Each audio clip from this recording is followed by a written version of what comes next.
I'm just testing out this live hangout. Never did it before. I'm going to see if this is really interesting. I hope to get into a good dialogue with the Senator of Truth, and hopefully it'll be extremely enjoyable. I always love to have discussions with people and learn new things. So hopefully we can make this happen. Hmm.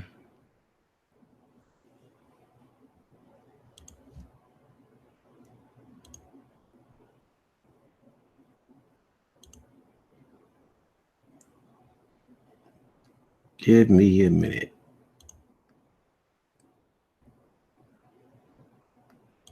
Okie dokie.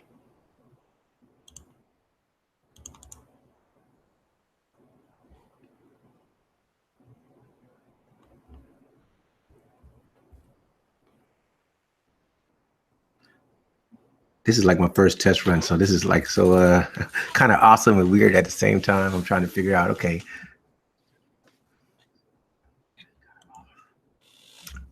I'm wondering how do I drop the link in the chat and everybody can join, or do I'm gonna figure it out. Give me a minute, people. If anybody's watching, hopefully I don't bore you to death.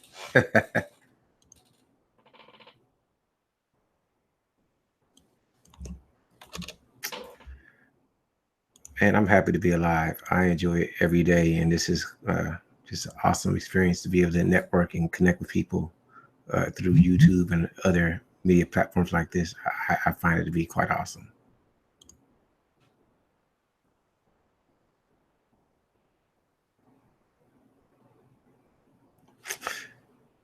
Okay, this is experience. So I think I sent the Senator of Truth the link in the Hangout. You know what? I think I'm gonna just put the Hangout link on my page, and anybody wants to join in and just have a good dialogue with me, we'll do that. I mean, if I know how to do it correctly, maybe I'm doing I don't know if I'm doing the right link or not, but who cares?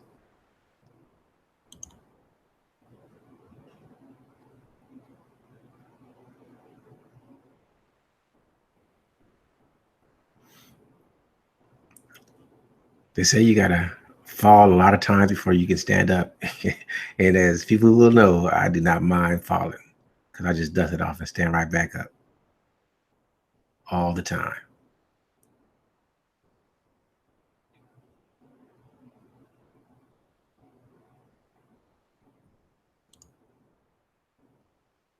Yo, you there?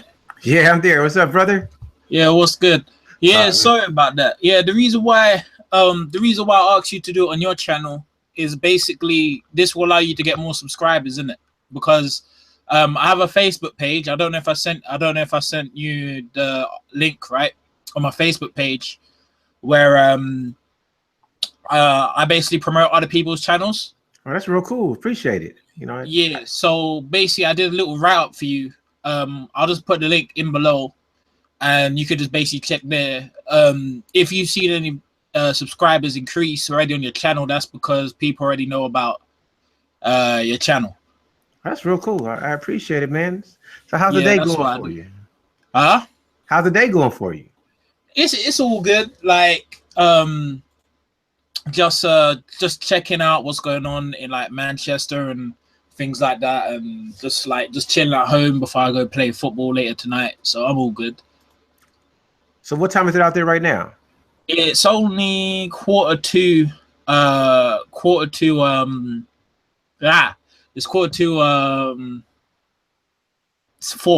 four in the evening. Man, I'm about to geek out a little bit, brother. I'm really, I'm kind of happy to be talking to you. It's cool. I can actually reach out and talk to a brother in London and learn a lot about stuff I don't know just by the internet. And even though it's commonplace now, it's still incredible to me. It's just so great that we can all connect like this and share our thoughts. It's amazing, man.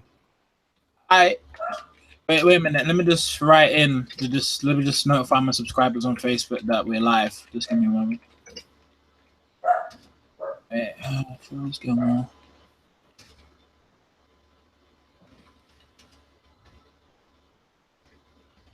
And we will start. But yeah, like Yeah, there's a lot of craziness going on in London, but it's a very nice place to live. Like when I really look, because I've always looked at other countries to live in, and based off my current situation and like where I'm at, I don't really see myself living anywhere else. You know what I'm saying? Like maybe America, but the thing is America's. Hey, a lot of stuff's going down in America as well. And we in the UK, we don't have to deal with so much like of the racial issue and stuff in England as is in America. But there still is a bit of that sense there. Wait, I'm listening. I'm right here. I'm listening, brother. yeah. So tell me about the racial dynamic, the racial environment in London. Since people use that term instead of the difference between ethnic groups or tribalism or however you want to call it. How's it like over there? Like the thing is like with that, with like the racial stuff and things like that, is like really, I don't really feel like there's any like tension in let's say in the UK in regards of like races. There obviously there'll be a few bit, but really when I really look at it, like everyone's really cool with each other. You know what I'm saying? It's only the only situation that's kind of standing out now, and it's not even a race thing, it's more of a religion thing, is like what's happening in the UK regarding the Muslims. That's really about it.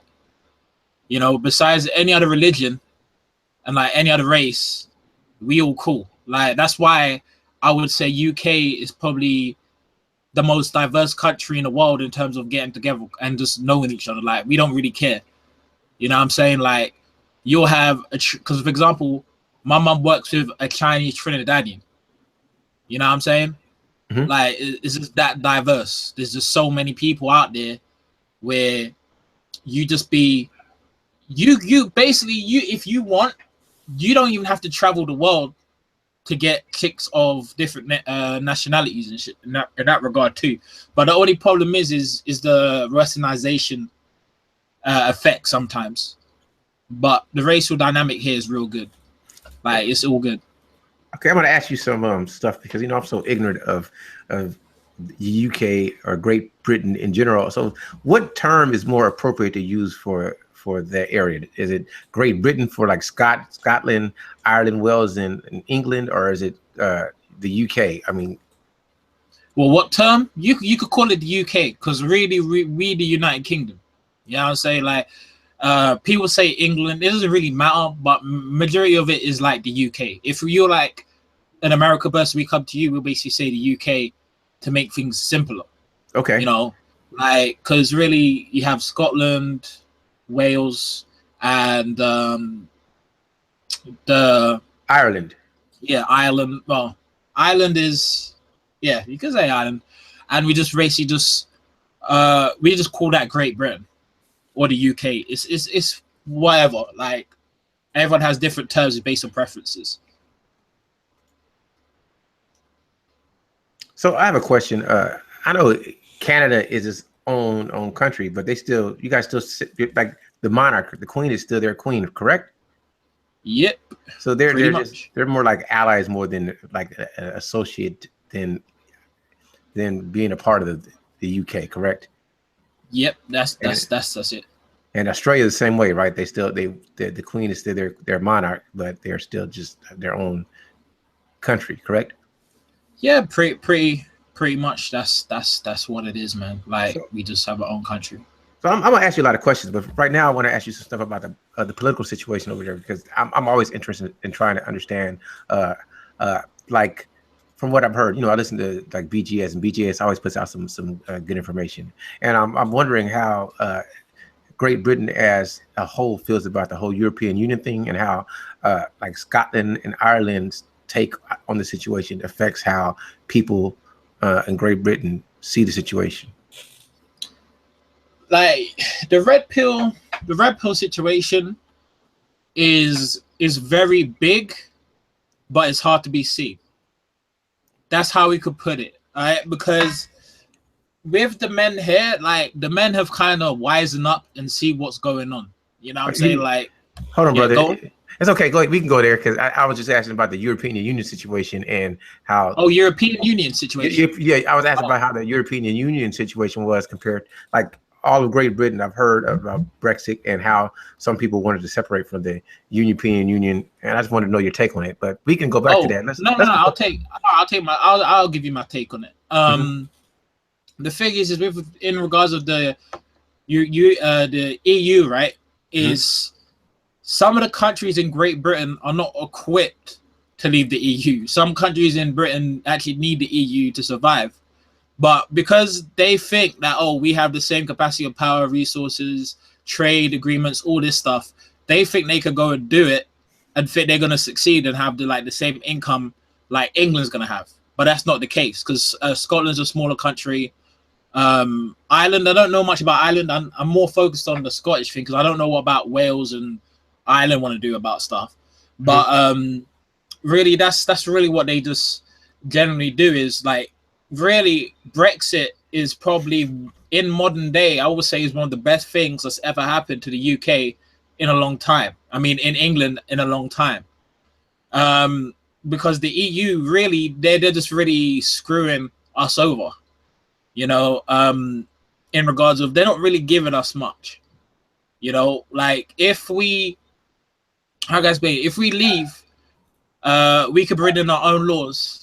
You know, for example, when I'm living here, like other, like you probably won't get this information anywhere else because I'm actually living in here. Okay. Is there's letters being sent.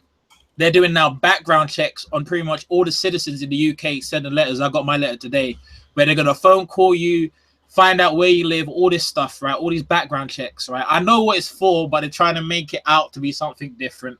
All right, it's basically when Brexit, the Article 50 basically gets activated. People who do not have the British passport or there'll be other liars probably will get deported. That's basically what's going to happen to Brexit. And when that happens, our borders are going to be a lot more stronger because we don't have to listen to the flipping EU telling us what to do with our country, basically. And basically, we have, I think it's 350 million, I think it's a month, was it a week? I can't remember, in regards of, or I can't remember if it's a week or a year or whatever. We're basically giving money to the EU to keep our EU citizenship. Now, because we're leaving EU, we have an extra $350 million to deal with, pounds, I mean. So what that may do is we may distribute that money in the next 2 years to other things, probably like making our healthcare probably better or various other things, which will make the country a better place. And probably will be a safer place as well because we're going to have the borders a lot stronger because we decide who comes in and comes out of our country in regards to immigration. And that is why I genuinely think Brexit is going to be very, very good in terms of immigration, simply because, you know, how you got all these terrorists basically attacking and stuff. That's going to start going down very quickly because the people who are in the EU are the ones who are getting fucked over because I think the EU is pretty much demanding that we bring in all these refugees and immigrants to basically fuck it, to work, to put into workplaces to replace people who are not working. That's how people see Brexit. That's how I see Brexit. Because I speak to a lot of people about Brexit. People are unhappy about it, but they don't really see the bigger picture in terms of why Brexit is important this time right now. It gives us time. That's really about it.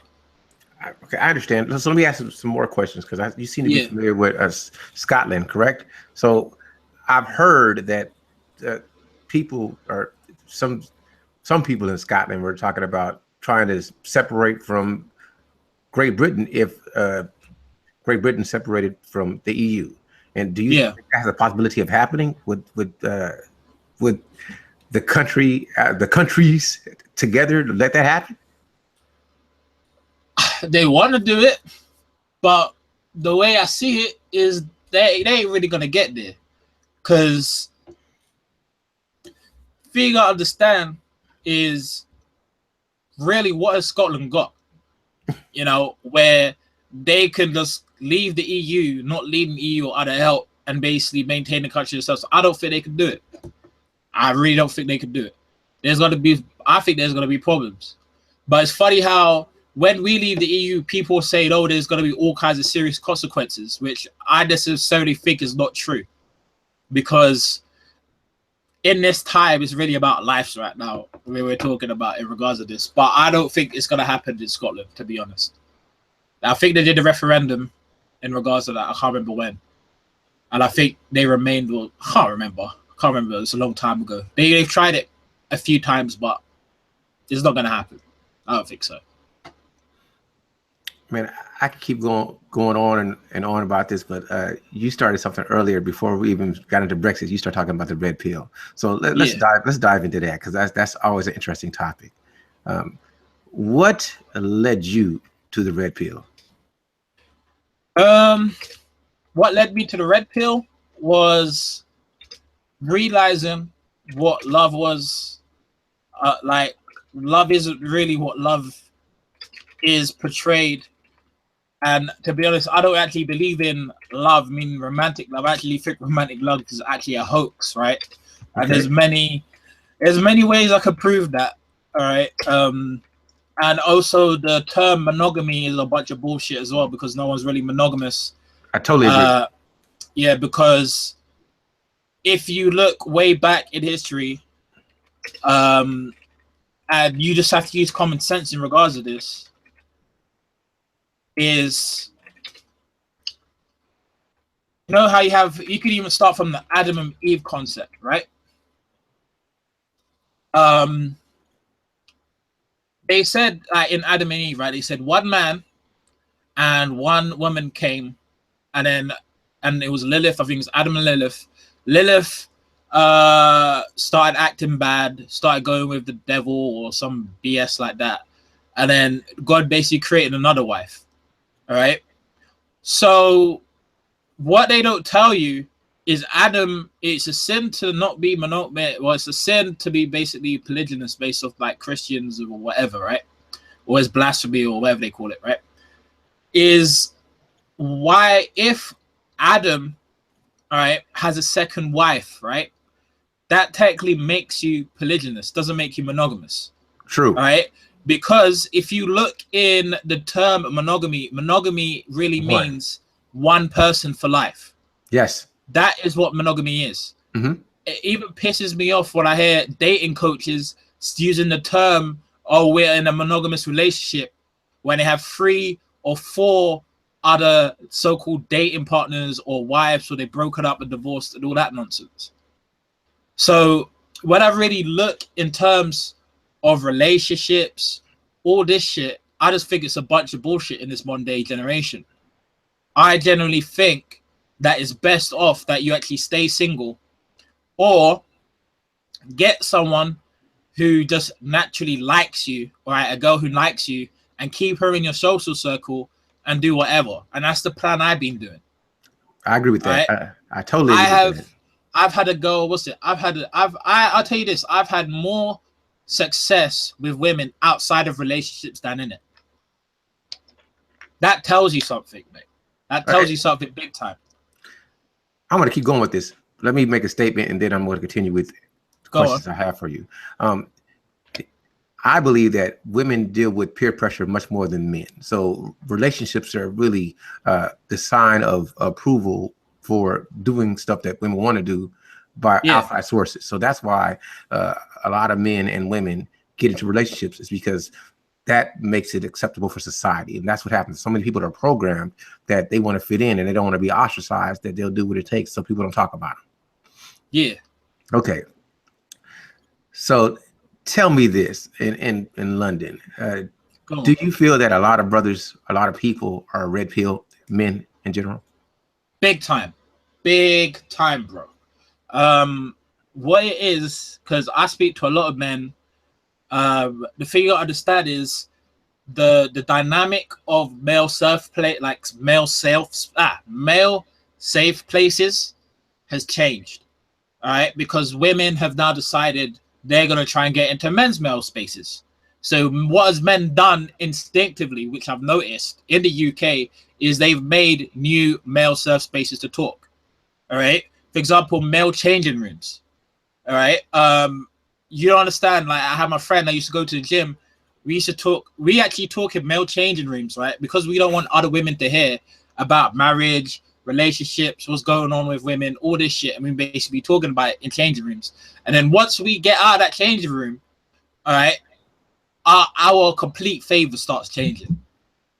That's basically how red pill we are. I'll probably say majority of people in the gym who I actually see in gyms are actually red pill. All right, there's a few guys who are a bit older who are like not really get, but the red pill is, I'll say, is huge in England. But the thing is, it's hard to see because we're just keeping it covert.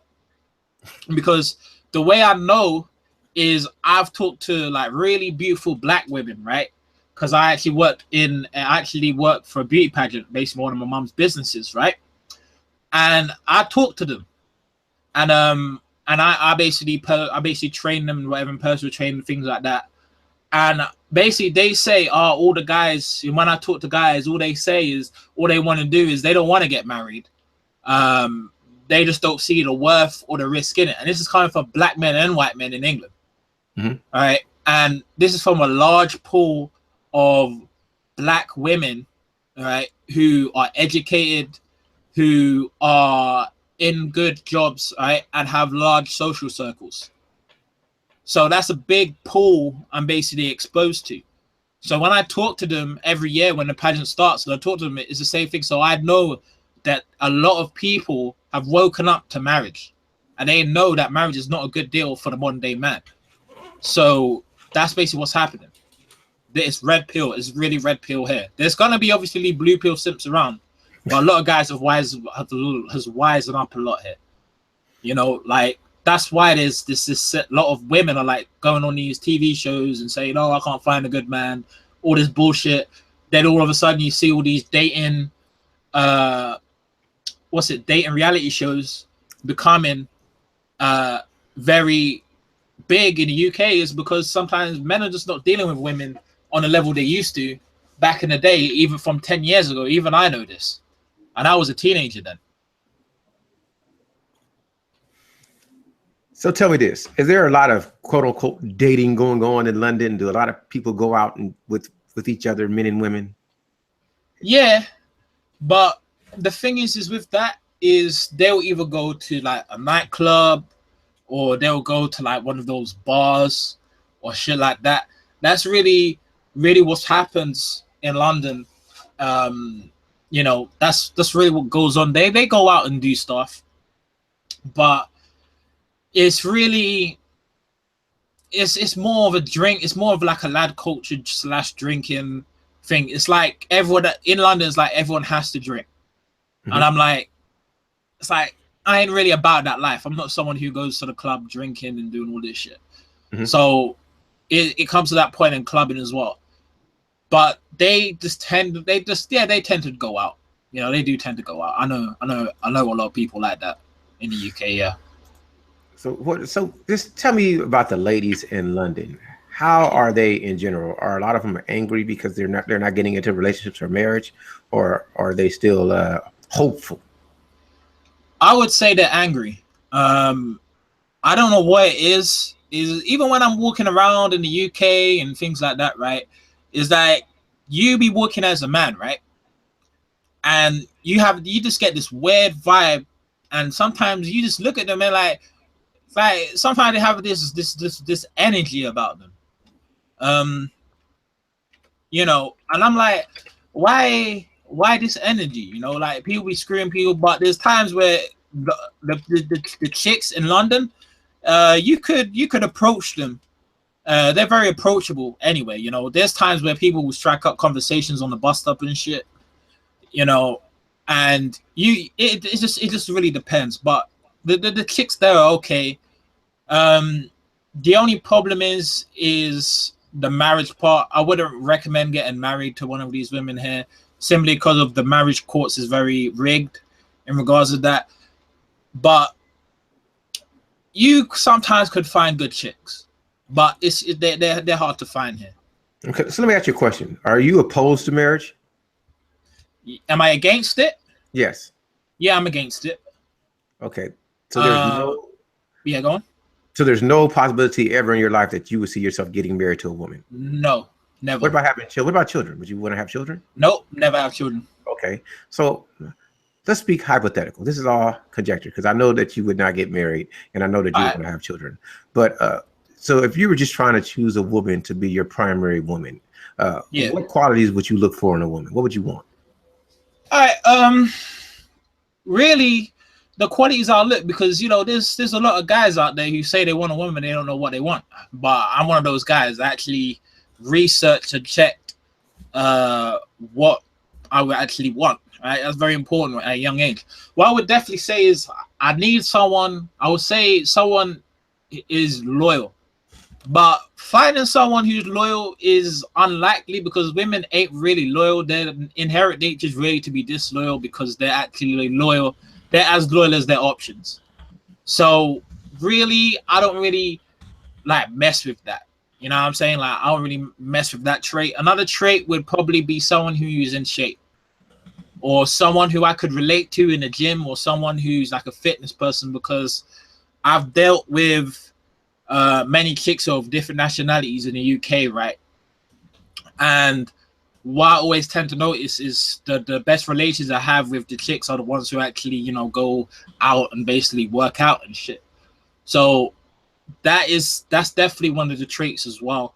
Another trait is just to be straight up expressive.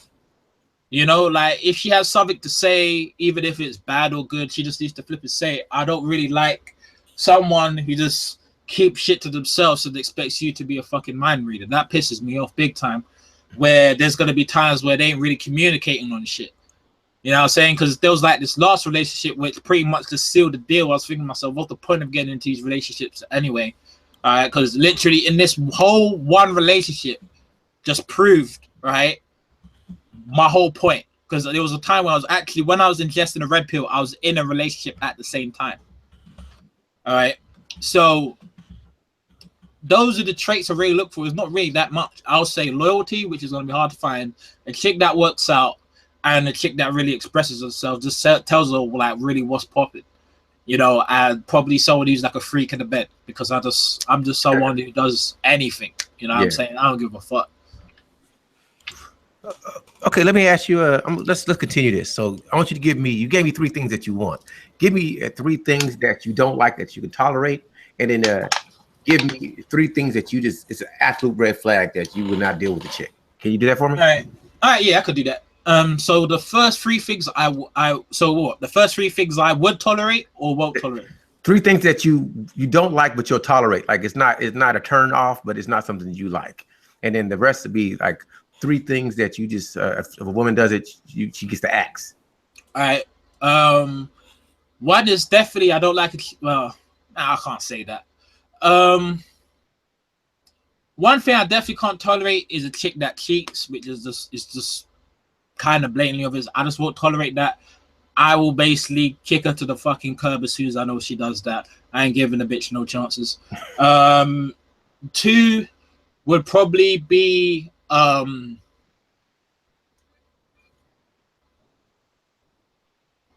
basically being a hypocrite. That kind of ticks me off because people be saying shit. Because there's one prime example is where for example, there was a time in a relationship, it's like, okay, first I met you as a friend, then we became lovers, and then after the relationship ends, you want me to be your friend again. I don't think so, because you took that to the next level. So that's another thing I just don't tolerate, is her trying to act like, oh, I'm just her male boyfriend or some bullshit like that, trying to give that vibe off while I'm in a relationship. Third one is probably flirting with other guys or some bullshit like that. Like just flirt. There's just times where you just gotta have boundaries. I don't mind the chick doing whatever she needs to do, go talk to another dude. I don't give a damn. It's just there's ways about going about it. I want her to feel free. That's really what I want her to do. I want her to feel free, that she don't feel there's no restrictions on her, but she got to remember that I am her. I am basically her man. Mm-hmm. That's basically the 3 things that basically turns me off. So what's the other 3 about? Sorry, I was lost track. I said 3 things that you can tolerate, but you don't really like. Like for instance, I don't like extremely a jealous woman, but I can tolerate that. So that's one thing I can tolerate. You know what I mean? Yeah. A thing I definitely say I can't. A thing I could tolerate is a chick being emotional. Simply because that's in their inherent nature. They're gonna be emotional, no matter what chick you deal with. They're gonna be flipping emotional. All it is you just gotta know how to deal with that emotion, or when that chick gets bitchy or whatever. For example, I just don't get into arguments with chicks. Like if a chick starts arguing, I'm just walking out on her ass. I don't give a fuck. She could be in fucking Bromley. She could be in New York, wherever. I'm bouncing. Once we get into an argument, I'm leaving the house. I don't give a fuck if we were gonna have sex that night, whatever. I just want to get out of it because I really don't need that shit. And then when she basically comes back to her senses, she could go holler at me if she wants me to come back, whatever. Just let me know. I just don't really tolerate this arguing nonsense. That's just one thing I don't tolerate, but I can tolerate because I know that females are emotional in general. You know, that's really about it. Second one would probably be how can I explain? How can I explain this one? If what I can tolerate is basically a chick that puts on a bit of weight but not too much weight. Now I'm saying, like, I ain't got no problem with chicks who basically gain weight or a little bit of weight or whatever, but I'm not just saying 100 like obese Aunt Jemima motherfuckers. But the thing is like, I understand that sometimes chicks are gonna gain weight. It happens with everyone. People gain weight, lose weight, whatever. And I'll tolerate that because I just think sometimes guys are really unfair, right? Judging women based off their looks. On this woman gained weight, I'm gonna dump her. I hear if she gets really, really bad to a point where it affects her weight, her health, fair enough. But the thing is no one's really perfect in a dietary ways or even cause of bullshit. You ain't gonna stay the same size for a whole year, let alone your whole life. So I don't mind that side. Like it's cool. Like also more cushion for the pushing, so I ain't really complaining. But the third one. What would be the third one?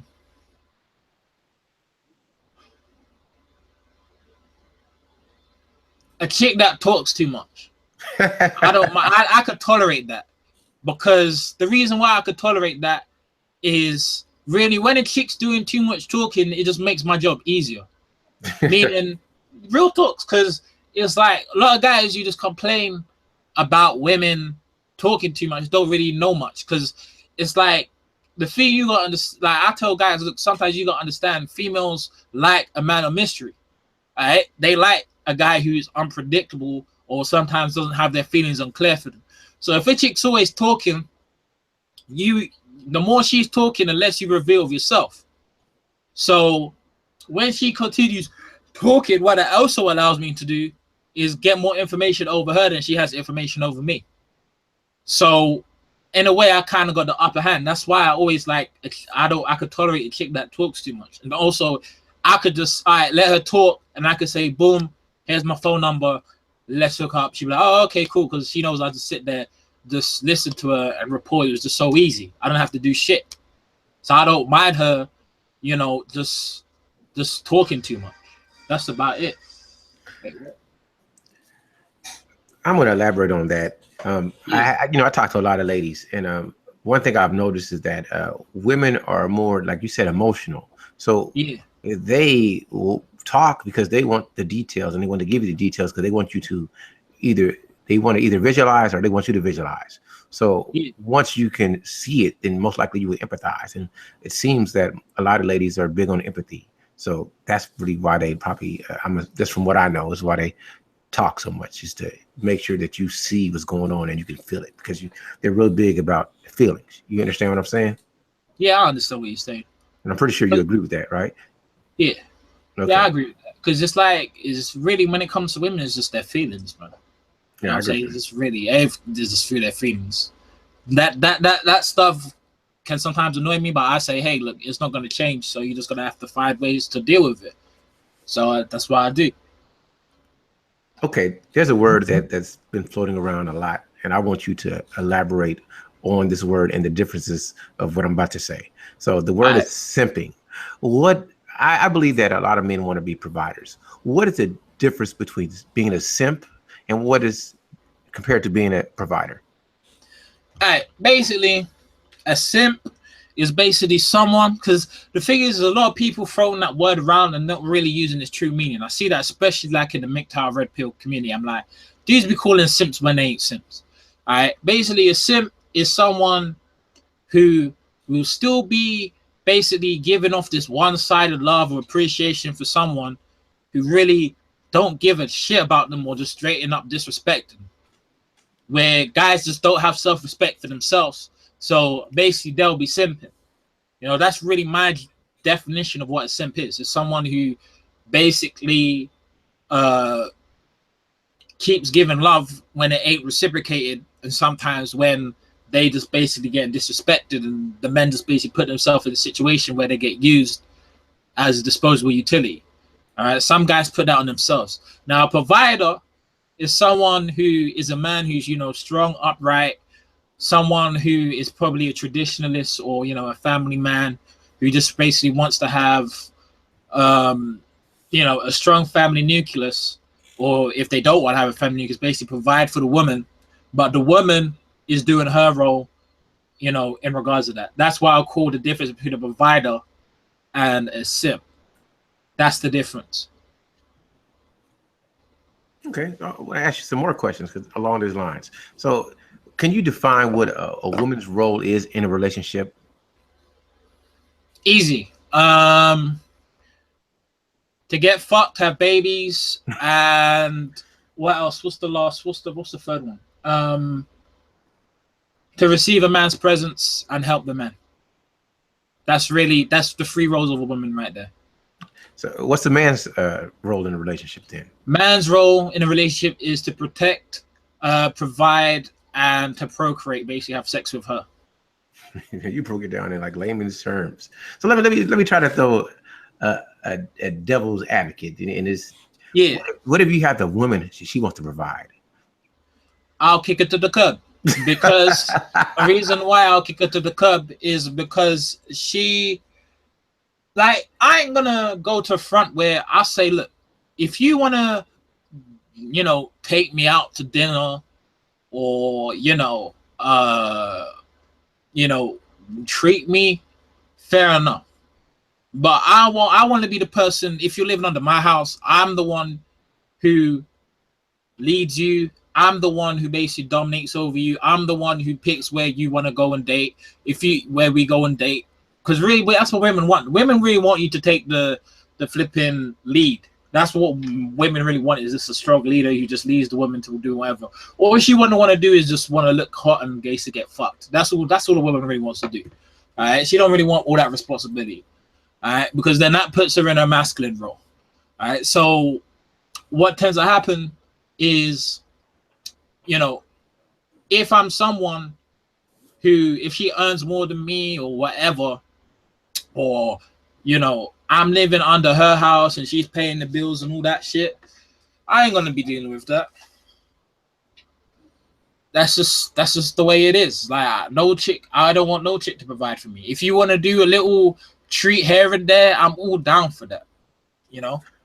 Okay, so let's say you met a beautiful billionaire chick. Because you wouldn't deal with her. That's how you met a beautiful billionaire chick. She's a billionaire, but she's beautiful. She's submissive, but she has more money than you. You wouldn't deal with her? That's a tough one. Probably, yeah.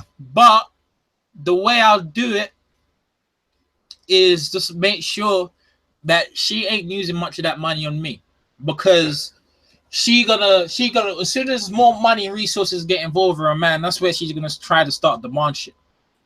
Yeah, I'll say, if you have your resources and she has her resources, there's nothing to really complain about. Same way, if you're in a relationship, you need to have your own place, and she has her own place and you have your own place. Because like, what are you getting kicked out if shit goes bad? So if you both have your own place, that never gonna happen because everyone has their own place, wherever. You know what I'm saying? Because my last relationship, a chick tried to move me in the house. I said, fucking no, just hell no. Like, and we only knew each other for like 6 months. Well, she was my friend for like 3 or 4 years, and then we became lovers and shit. Mm-hmm. And then she tried to move me in because she see that I have hard shit at my house. Like, my things happen at home was just very stressful. And I'm like, no, I don't want to move in. Oh, you started something that's very interesting. So, do you have a lot of female friends? No. Okay, so I just have fuck one. So, but she was your friend at one time. Was that before you were Red Pill? She was my friend. Yeah, she was my friend before Red Pill. Okay. So basically, what I did is, because the way I did it was when I had the Red Pill, I still have female friends, but those female friends were before the Red Pill era. I understand what you're saying. Yeah, because I was thinking to myself, if I go Red Pill and basically cut off these female friends, that's just going to be cold and harsh. Yes. You know what I'm saying? So I was like, okay, cool. You have a pass. But if there's any female friends coming now, all right, because I'll be real with you, having female friends just cause too many flipping problems. Yeah. All right, it just, you understand how irritating it is. There was a time when it was like this love triangle, all right, which I was pretty much in. It was like this white chick, this Guyanese chick who I'm still friends with now, and this other mixed race chick, right? Or was it? No, it was a pale white power chick. And basically, they were fighting over each other for me. But what they didn't know was I was dealing with all of them at the same time. And I was like, and I was young back then. And I'm like, that's a good situation to be in, but I just not a good situation in regards to your mental well-being. Because it's like, I ain't doing nothing bad. Yeah. It's not like I'm playing these chicks. Yes. They saying they want to do this. I made it clear. I'm not playing no one. I'm not deceiving no one. I'm not lying to anyone. Yes, sir. You know what I'm saying? Like, you got to be direct with your shit. I said, hey, I'm direct. I said, hey, look, I'm not about these relationships. If you want to get to know me, here you go. And they were all down for the program. And I was like, okay, cool. But I don't want any of you complaining when one deals with one other and they just knew what was going on. For example, there's this one chick, this one white chick who's complaining because I slept with, well, apparently I slept with her best friend, which, yeah, it was true. But it's like, you were sleeping with me. So what the fuck are you talking about? You know what I'm saying? So, oh, she was my best friend. No, she weren't. You know what I'm saying? So it's like that type of situation I don't want to be dealing with. And then they'll come with me with their problems and shit. And then when I hear their problems, I'm thinking to myself, when I actually read between the lines and actually internalize what these women are basically saying, is like, this half of the shit you basically talk to me about is you put yourself in that shit. No one else did. And you just want me to be here to just give you emotion because no one else did. You know, no one gives a fuck because no one else did. Because, you know, when the struggle's hard, you know, they come to your male, they try and get that male boyfriend, you know, male girlfriend situation. And then I'm like, no, you put yourself in that shit. Just take the L, deal with it yourself. It ain't my problem. But there'll be some chicks where I'll say, okay, I'll give you advice based off the scenario. If there was a dude who was just basically on some bullshit, or she was just naive or ignorant or things like that of that nature, I'll be like, okay, cool. I'll tell you what you need to do once, and I ain't repeat myself again. Just keep it moving. And then when they do take my advice, all of a sudden things get better. And that's what is happening with like this black chick I'm dealing with now. She always listens to me in regards to what she's doing. She always benefits from what I'm telling her. You know, that's really it. And then once I didn't have those male friends, I start siphoning off my male friends, things got a lot more less stressful in my life, and I started progressing a lot more in life. So I don't have all this bullshit to deal with. Okay, I got some more questions, man. You feed me a lot of stuff that I can go off of, but I'm gonna jump back and forth so I can just keep it diverse. So you said a female wanted you to move in with her, or did you move in with her? I was confused. Yeah, you did move in with her, correct? So tell me this. I wish we had a woman because I could really ask them. But why do you think women like to cohabitate with a man so much? Easy. The reason why is it's all about control. Because if you get a guy in your house, that's probably one of the easiest ways to figure out what a guy is doing. Because what they're doing is gonna be in the house, and when they go out the house, because the thing is, the females have this flipping FBI agent superpower to basically know if you're lying or not. Mm-hmm. But if you out and you have your own place and shit, they don't know what the fuck's going on. So it's all about getting information in terms of that. Another thing is now, because you now in their house, you have to abide by their rules, and you can't have your own rules. So they will try and sometimes trying to control the situation simply because you're basically living with her. That's why there's even statistics, right, where marriages are less successful when people actually move in together. And I thought that was quite interesting. Wow, I've never heard that before. I gotta check that out. Because I was like, okay, that makes sense. No, see, you've heard me. I say this. I think if a man and woman live together at all, they need to have their own separate rooms, because you get irritated when you're up under some people all the time. That's just me. But other people would like to live together. And I understand it for economic reasons. But other than that, I really don't understand. I mean, but that's just me. And I'm not a woman, so I can't tell you that. But I'd like to hear your analysis. So tell me this. What's the cost of living like in London? It's quite expensive depending on where you live. Okay. When you're in a city, it costs more. When you're out of city, it costs less. That's just how to put it.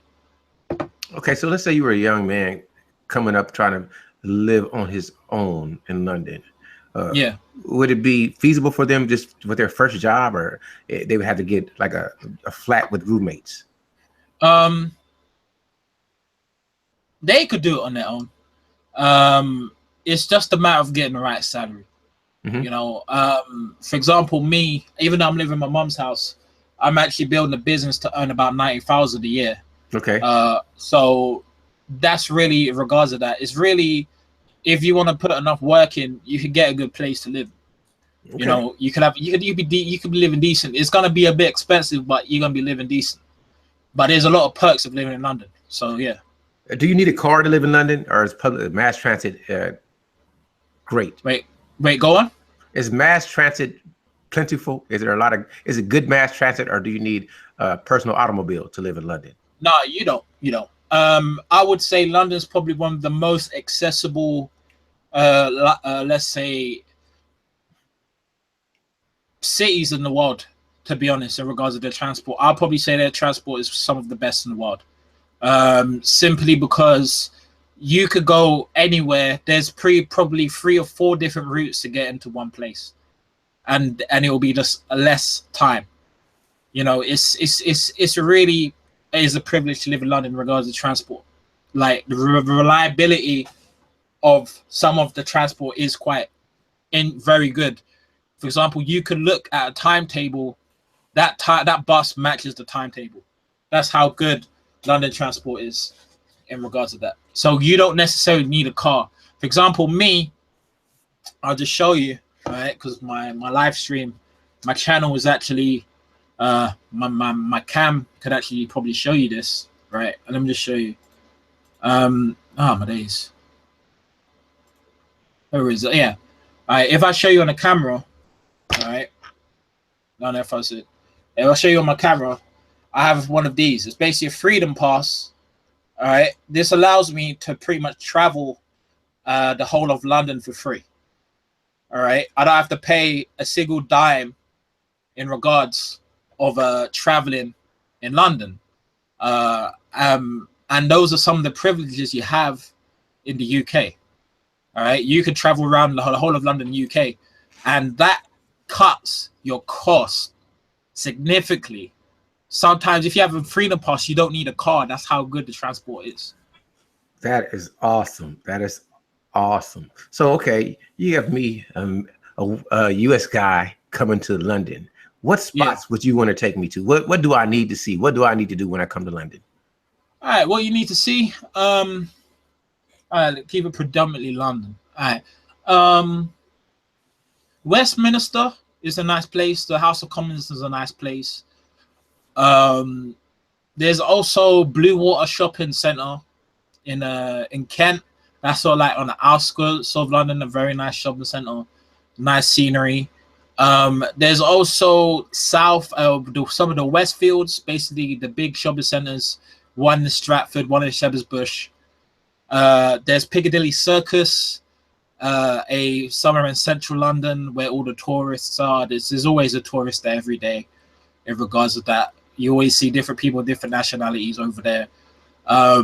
You could go and no, there's many places. There's the Buckingham Palace where the Queen is. You actually go and see the Queen's Palace in regards to that. There's many joints out like clubs and stuff like that. There's a lot in London, you know. Literally anything you could think of is in London, really.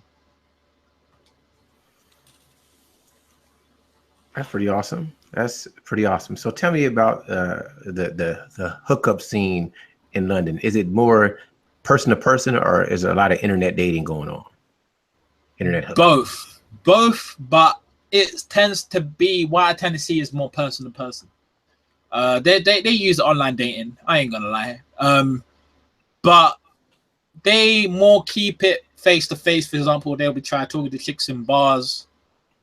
You know, the internet dating hasn't really replaced face to face dating. And to be honest, the way I see it, you'll probably have more success doing face to face dating than online dating in London. To be honest, because if you right, you talking right, you dress well, you know how to talk, you look confident in terms of approaching a woman, you should be fine.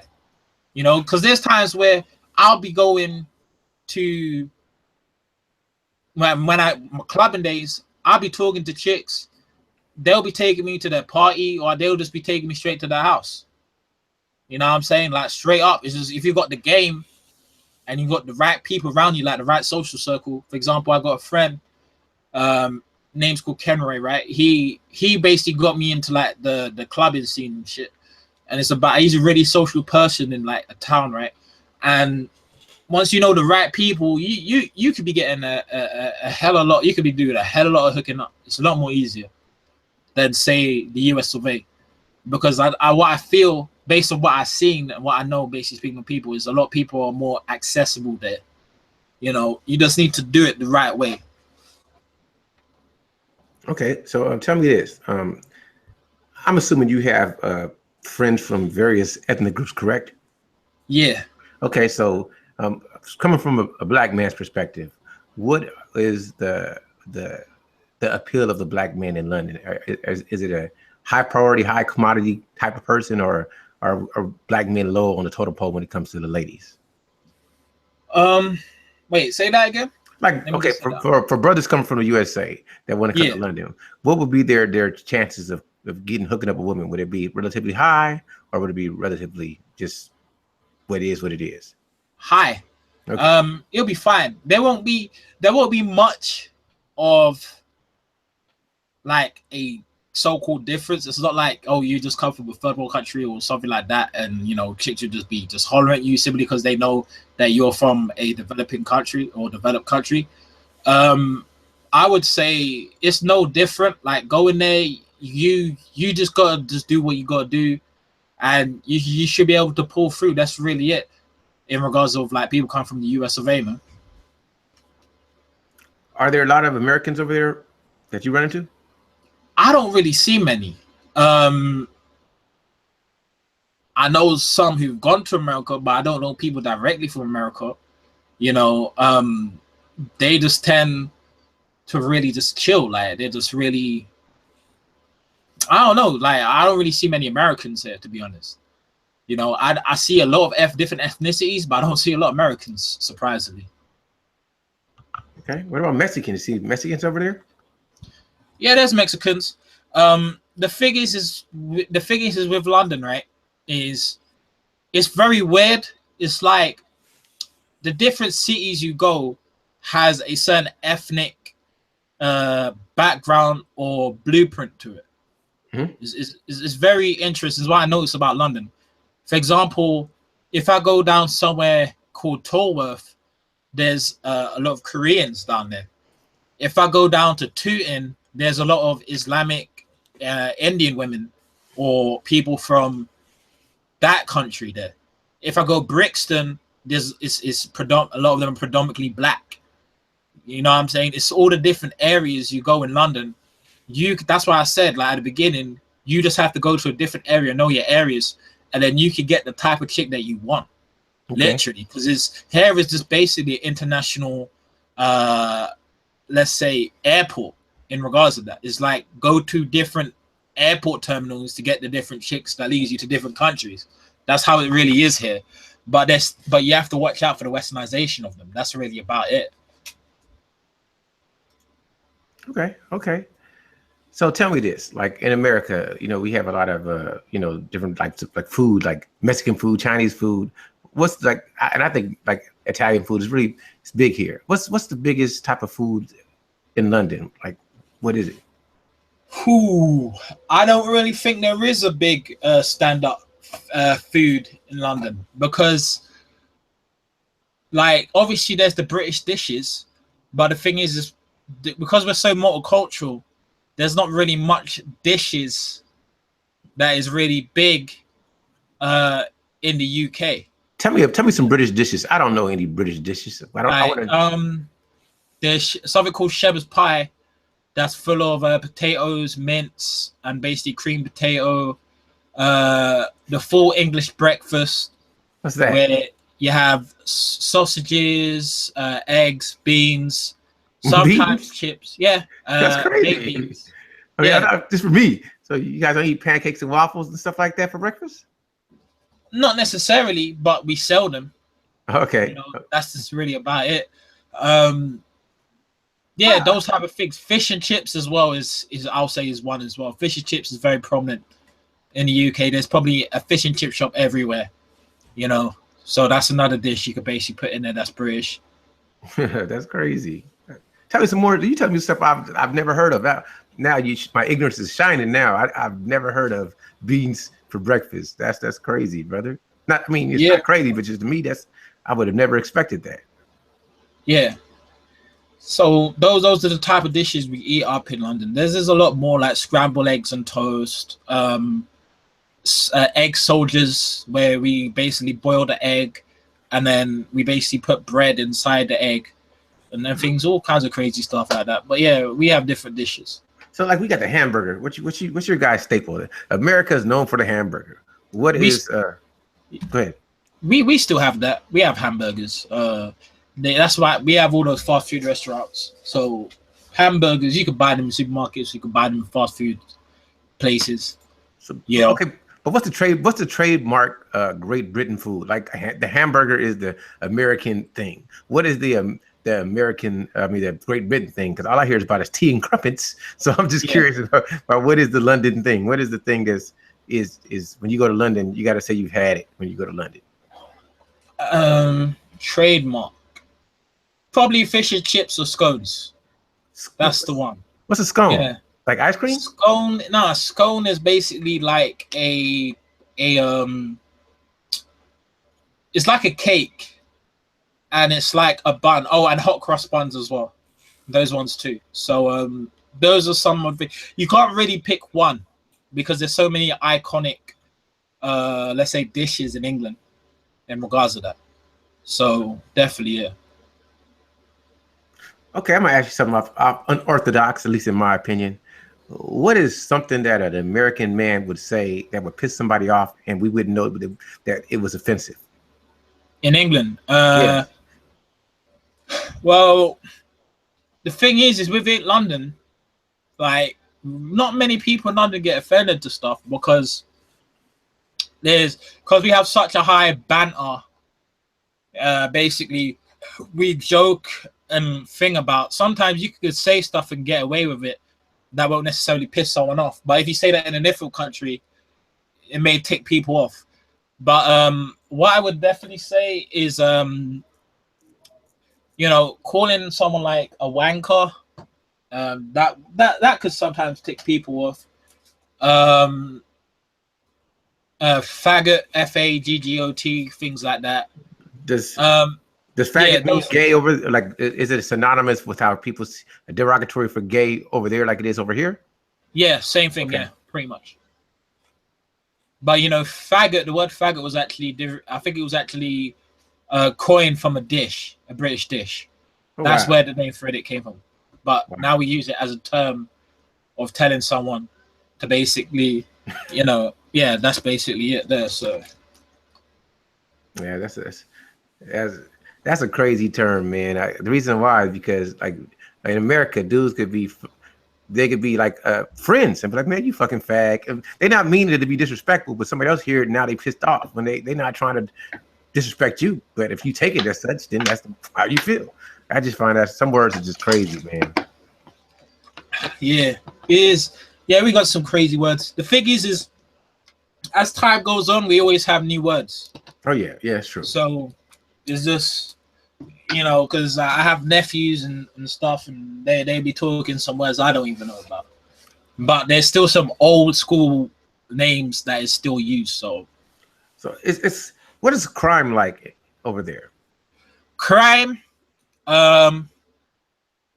here is quite high, but it's really the knife crime because of, you know, in England we are not allowed to use guns, right?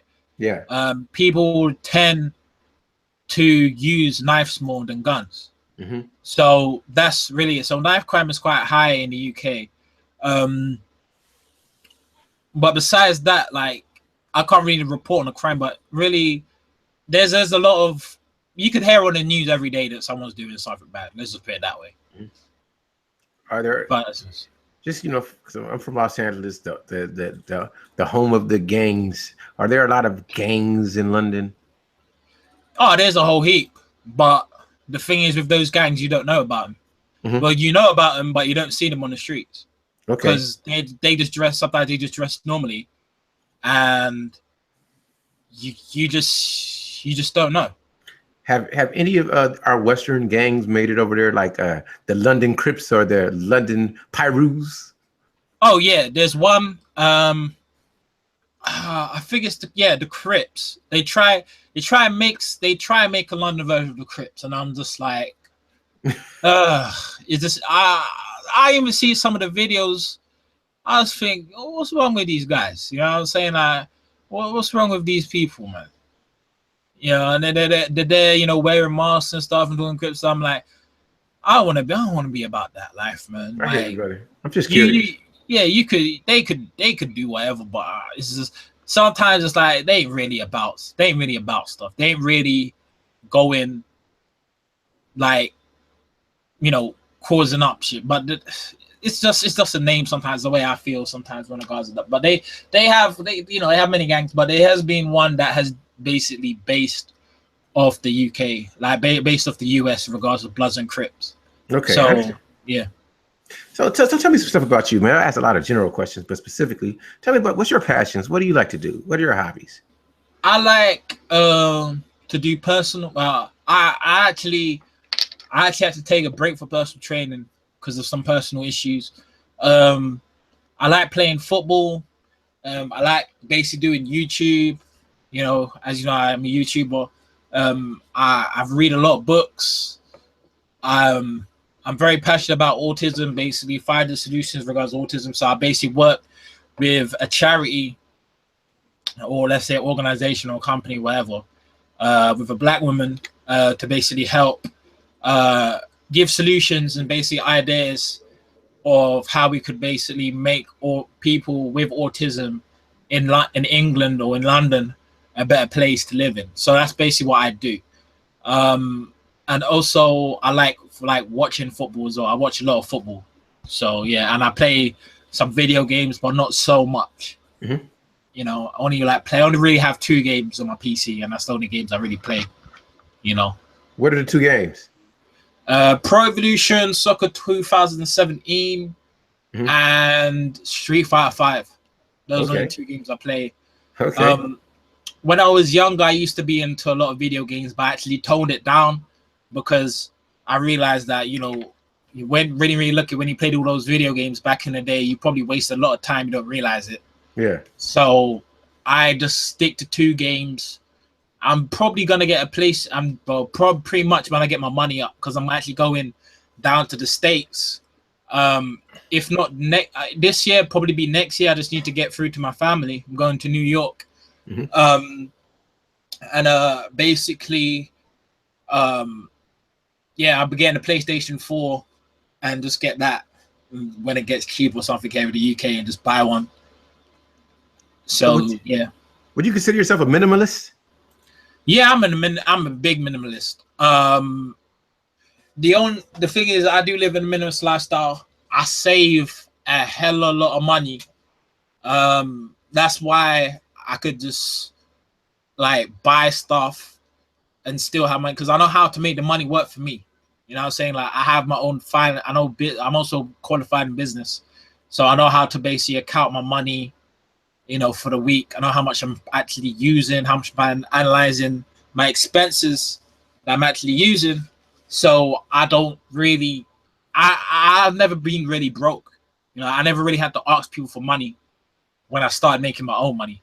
Mm-hmm. And that's really it. And I could still travel if I want to, buy what I wish. The only thing I just keep minimal on, what I don't get minimalistic on, is food. That's about it. I want to eat, you know, I want to eat good food. That's really about it. Like, besides that, I'm minimalistic on anything else. Right. So what do you eat? What's your dietary? The thing is I don't really go on a diet. It's, for example, because I had, when I was really young, I had a lot of problems with like my weight and things like that. Like, I was a very chubby kid. Obesity pretty much runs in my family. I just pretty much made an exception to that rule. And I just basically eat foods. For example, because I'm a personal trainer as well, I've trained people in the past, right? Just qualified personal trainer. I don't really believe in a construct of diet. What I believe is eating foods that you like, that you could have as a lifestyle for life. Yes. That's how you got to see it, because diets don't work. I know this after many times where I've failed. Where I'll eat 100% clean for X amount of months. I'll lose a bunch of weight and then let's gain it back because I go out on a crazy binge because there's just foods I never eat. I wanted to eat, but I deprived myself on, and it basically created eating disorder. So I don't really go on a diet because it limits you from eating the foods you truly like. I understand.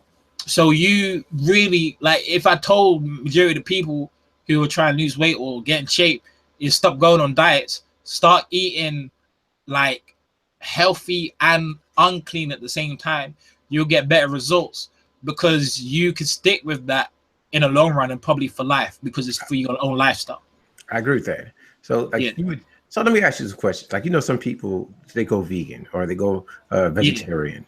You're not against that, but you're saying don't do stuff that you can't maintain for your lifestyle, correct? Yeah. I agree with that. I try to never pigeonhole myself into anything. I've tried to recently. I've really been on a primary vegetable diet, but if something is good and I want to eat it, I don't care what it is, I'm going to eat it. Yeah. And I agree. Because it's like everyone has different preferences. Like, when people look at vegans, right, they just think, oh, you know, these vegans are just, you know, they're just faking it. You know, they're really eating meat behind everyone's back and shit. No, it's just, the thing is like the vegans is just, they just have that ethical lifestyle. They think, hey, this is what's best for me, and that's why I'm a vegan. That's really it. Like, it's not really much of a big deal outside of obviously the ethics in regards of like the so-called, you know, like animals. You know, that's really about it. Well, I say this, like, trying to go like raw vegan or straight vegan is hard, because when you, let's say sooner or later you're going to have to go out and you're going to be hungry, and if you go somewhere they're probably not going to have a straight vegan dish, and you're going to have to make a concession or get less than what you should be getting. So I think it's extremely difficult, and kudos to anyone who can maintain a vegan or a raw vegan lifestyle, because that takes a lot of effort and work. That's what of course. So you said you like to read a lot of books, correct? Yeah.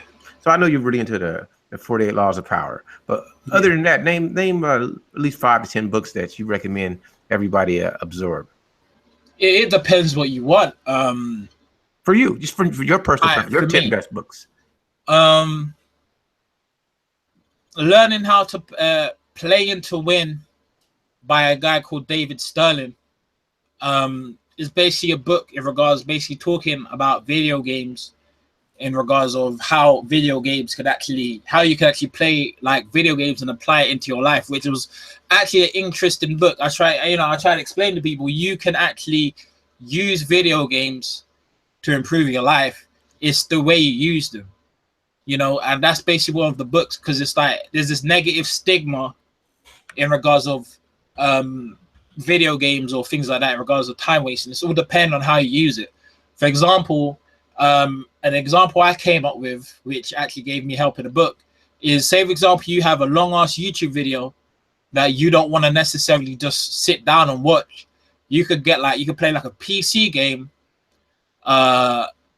like make the windows smaller and then just take down the sound of all the game and just play the game while you're listening to the video on like these headphones.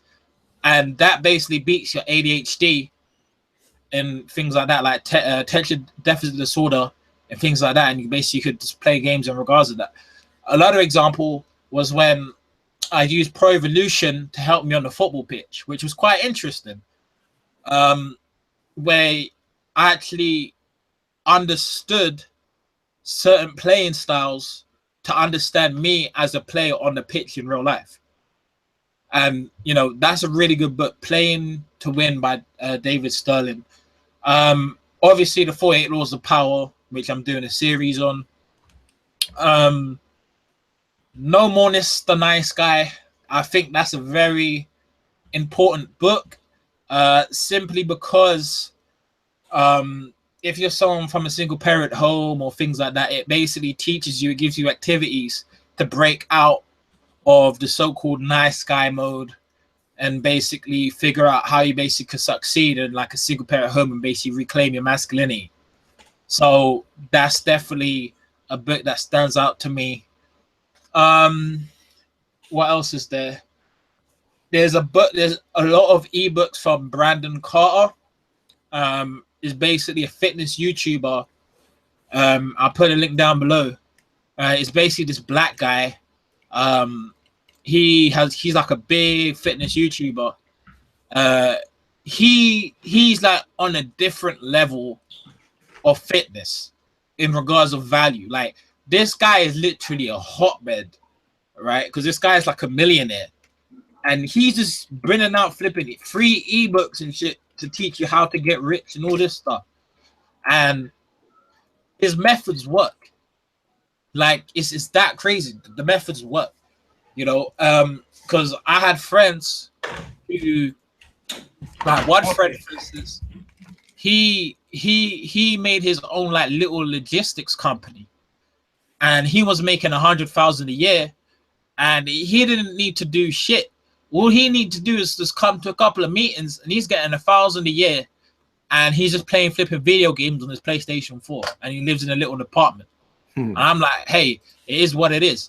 So Brandon Carter is like, he has a lot of ebooks, free ebooks, but the thing is you need to get them before he puts a charge on them. So they're free when he within a limited time, and then he charges them, but it's not a lot of money. Like, it's reasonable. And then predominantly all of them are ebooks. So that's I can't really give a book, but there's a few books. For example, if you want to get in shape, you know, there's I think it's the 7 Secrets to Ultimate Cuts, Building Muscle. There's even business books, all kinds of stuff. And probably the 5th one would be it's Strength Training for Football, and another book called Strength Training for Speed. Because you know how you got all those pro athletes and shit out there. You could actually learn some of what the pro athletes do via a book and do it on your own, and you get as good as them on their level. But obviously you ain't gonna have a trainer or a coach, so you're gonna have a thing. But those 2 books really stood out to me. Like, knowing how to become a fast sprinter really changed my life in regards of football, because I was always a slow guy. So now I know how to get quicker now. It's just me, the matter of implementing it over the year. So those are the books I'll definitely say that made a difference. Okay. Yeah. So let me ask you some more questions. So if you could travel anywhere other in the world other than the US, where would you want to go? I don't know. New York. And even though when I'm going to the States, it will be New York. Other than the US. Other than the US. Other than the U.S., any place not in the Other U.S. than you. Oh, sorry, my bad. Dubai. I want to go Dubai, Portugal, Brazil. Where else is it? And I think it's Japan. Those are the only countries I want to go. And I think it's Astana and Kazakhstan. And those are the only places I would go. Like, figures is me. I'm very selective in terms of where I want to go because I don't want to get into that mentality of I have to go to every country in the world and shit. Like, I just want to go to the countries that I like and like what I see. You know, like that's just me. That's just my way of thinking. Okay, so you said you have your own business in the works, correct? So where do you see yourself in like 5 years? Well, have my own personal training business is definitely one. I pretty much know how to do it now. I'm actually close to finishing the course from actually a guy who was actually from America. I think he's from I think he's from Ohio or somewhere. I can't remember where. But yeah, so I'm doing that. Personal training business, creating some sort of change or solutions for people with autism in London and hopefully hit internationally. But I really just want to focus on London. And just being in really, really good shape. That's about it. That's where I see myself in the next 5 years, and obviously a lot more wiser because I've read a lot more books. Okay. That's really about it. You seem to know a lot about autism. So what's the major difference between somebody who has Asperger's and autism? The thing is autism is part of Asperger's. So the thing is autism is like things with learning difficulties, people having various difficulties and sensory issues, visual issues, and sometimes even auditory issues. So sometimes it could be a pro, it could be a con. In regards to that, Asperger's syndrome is a part of autism, where there is has autistic tendencies, but it's very different from autism because there's different forms of autism. Because technically, everyone on planet Earth has a sort of autism, but it's just very, very mild or very, very high. That's really how you got to see it. Okay.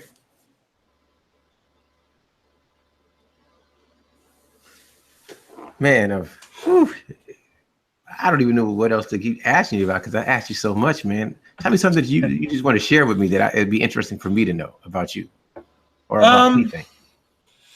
Well, I might as well just tell you about my channel. Go for it.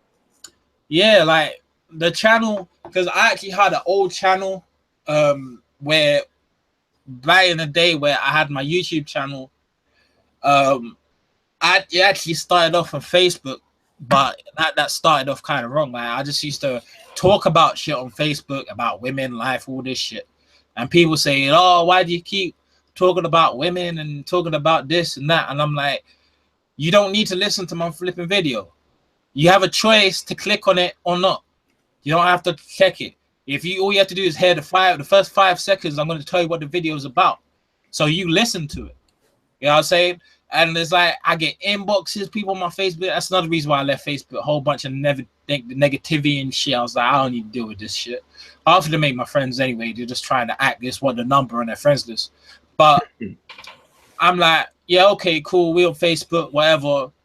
So I decided, wait a minute. Why don't I go into something new and create myself a YouTube? And then I started creating my YouTube channel. And this was my old channel. It's called The Center of Truth, which is now called the Library of Wisdom and Truth, where I just used to talk about bare issues and stuff and things, and people were just interested about it. So really, that channel was really, all it was really for was for me to just get shit off my chest, because people on Facebook just weren't getting it. And then people started gravitating towards me and shit, and I started creating a channel. And then obviously that time I found the red pill, things with that. And then I closed that channel for a while because I wanted to step up my game. And I created the new Center of Truth channel, which is pretty much already starting to surpass my channel from the day it started last, and I've only been on YouTube for a week now. Oh yeah. So that's really it. And like my channel is about all kinds of stuff, you know. I even put it in my description, so people get the gist of what this channel is about, so I don't really get flipping confused. All right, you know, it's just really to talk about, you know, it's really to help understand what is really going on in society and things like that, and also, you know, talking about healthy relations with the sexes, because what I do tend to see is both women and men don't seem to take the time to understand each other. Okay. And that's what I just generally see a lot, especially UK. They're like, oh, why is this female doing this? Why is she doing that? Yada yada yada, blah blah blah. And I was trying to tell this dude, right? He's like, I asked this dude, like, he said, oh, I have a female and kids. It's like he completely naive about female nature, right? And I just sit him down on the train and I said, hey, look, do you know what hypergamy is? Do you know what this is? He's like, no, I don't know what that is. So I'm like, how is it in humans, right? We will understand shit that is material, right? Or let's say educational, but we won't even take time to understand the male nature or the female nature that is pretty much very, very important, simply because we coexist with each other. So it's like, it don't make no sense. So I made the channel in that regard, basically empowerment, basically male or female empowerment, because people, like, majority of this channel is for males, but the thing is it also puts an aspect to help females as well, because there's actually females who actually mess with me on this channel as well. Basically talk about red pill knowledge, you know, truth, to show you basically the corruption of this world, right? The funny thing about it is I don't really watch the news that much, and I try and tell people, hey, stop reacting, stop getting emotional, and actually go down to the facts. Once you go down to the facts, you will get a better picture than what the news is actually going to tell you. All right, because that's why I don't really listen to news and mainstream media. For example, you know, like big example is Donald Trump, right? Yeah, he says some of the most fucked up shit, right? But the thing is I don't react to what this dude is saying. All right, I look at the actions of what this guy is doing. All right, in regards of the country as a whole.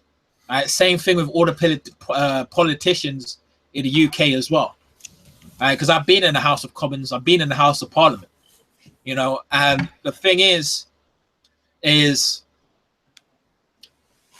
if you start looking at the facts, you start getting it from non-biased sources, you will start to know what is truly going on, you know. And that's why, you know, there's all these sheep on their flipping television screens where they're just getting programmed for shit that's not necessarily true.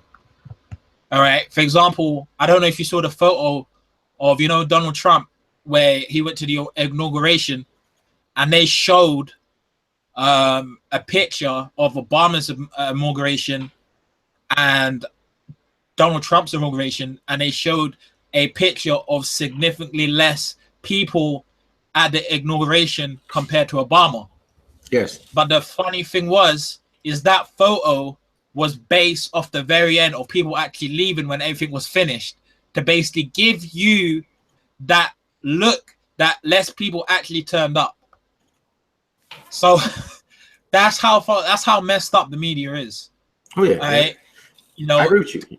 You can't. You got to decipher the information yourself and see what's real and not real. And I'm like you. I really don't watch the news like that, because I just I try to like, if I want to find out what's going on in the United States, I go outside of the United States and try to look at news sources from other places to get a general consensus of what's really going on here, because the media is always going to be biased. It's always going to be pointed to whatever direction that they want to point. So I agree with you totally.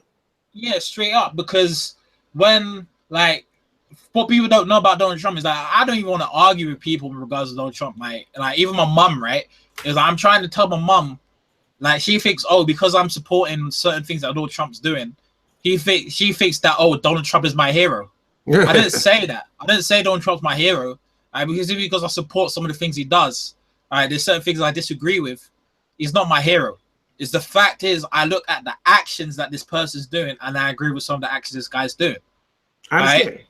I don't really care what this dude says because it's all smoke, screaming mirrors, all this little small talk about he said about this person and this. I don't really give a damn. All I really care about is the actions. I could have a politician come to the UK. That person could be a prime minister of the UK. He could say the most messed up stuff in the world. I don't really give a damn because in the end of the day, as a politician, it's about what he says, it's about what he does, you know, and that's how I see it in regards to Donald Trump, you know, because, yeah, go on. I think more people are emotional than logical, and once they get involved with their feelings, they can't look at the facts. They just say, "Oh, I don't like this and that." And like you say, it's lots of people where I may not agree with something they said, but it doesn't mean that they're wrong or they're bad people. I just didn't agree with something you said. Most people can't separate themselves from that. They can't be objective.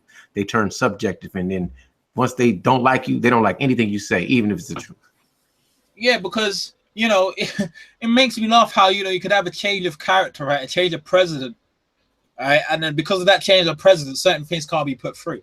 It makes me laugh because when I actually hear what Donald Trump was doing, I was like, you know what? Props to him. He may be an asshole, but some of the things he's actually saying makes flipping sense, right? The Muslim, like, you know, that ban he was trying to do? Obama did that in 2011, all right? He actually put that through. All right, but because it's Donald Trump, all of a sudden, oh, it's Donald Trump. He's a racist. He's a this. He's a that. But Obama did it in one of his terms. You know, where those same countries he enlisted was actually put in place. And I'm like, it makes sense. How do you stop someone bombing or terrorizing your country? You don't let them in. It's just that. I agree with that. I mean, but most people just hear you're stopping people from coming in when really you're not stopping people. You're just doing a thorough research and then you're letting in people that you can trust to let in. Exactly. Because it makes me laugh, right? He basically going around saying, me saying, oh, it's a Muslim band. All right. I told people, look, it's not a flipping Muslim band. All right. You're full of shit. What it was a terror band. All right. Because I know people with Muslims, right? I play with football team I play with have Muslims in, right? And I'm trying to tell, look, the thing is they get where I'm coming from. I'm telling them, look, Islam, right, is not a flipping religion that is practiced in Middle Eastern countries, right? There's a high percentage of people who basically preach this, right? Who are in Nigeria, they're in parts of Africa, Eastern Europe, like Morocco, Tunisia, all those places, right? And they've been around for years, right?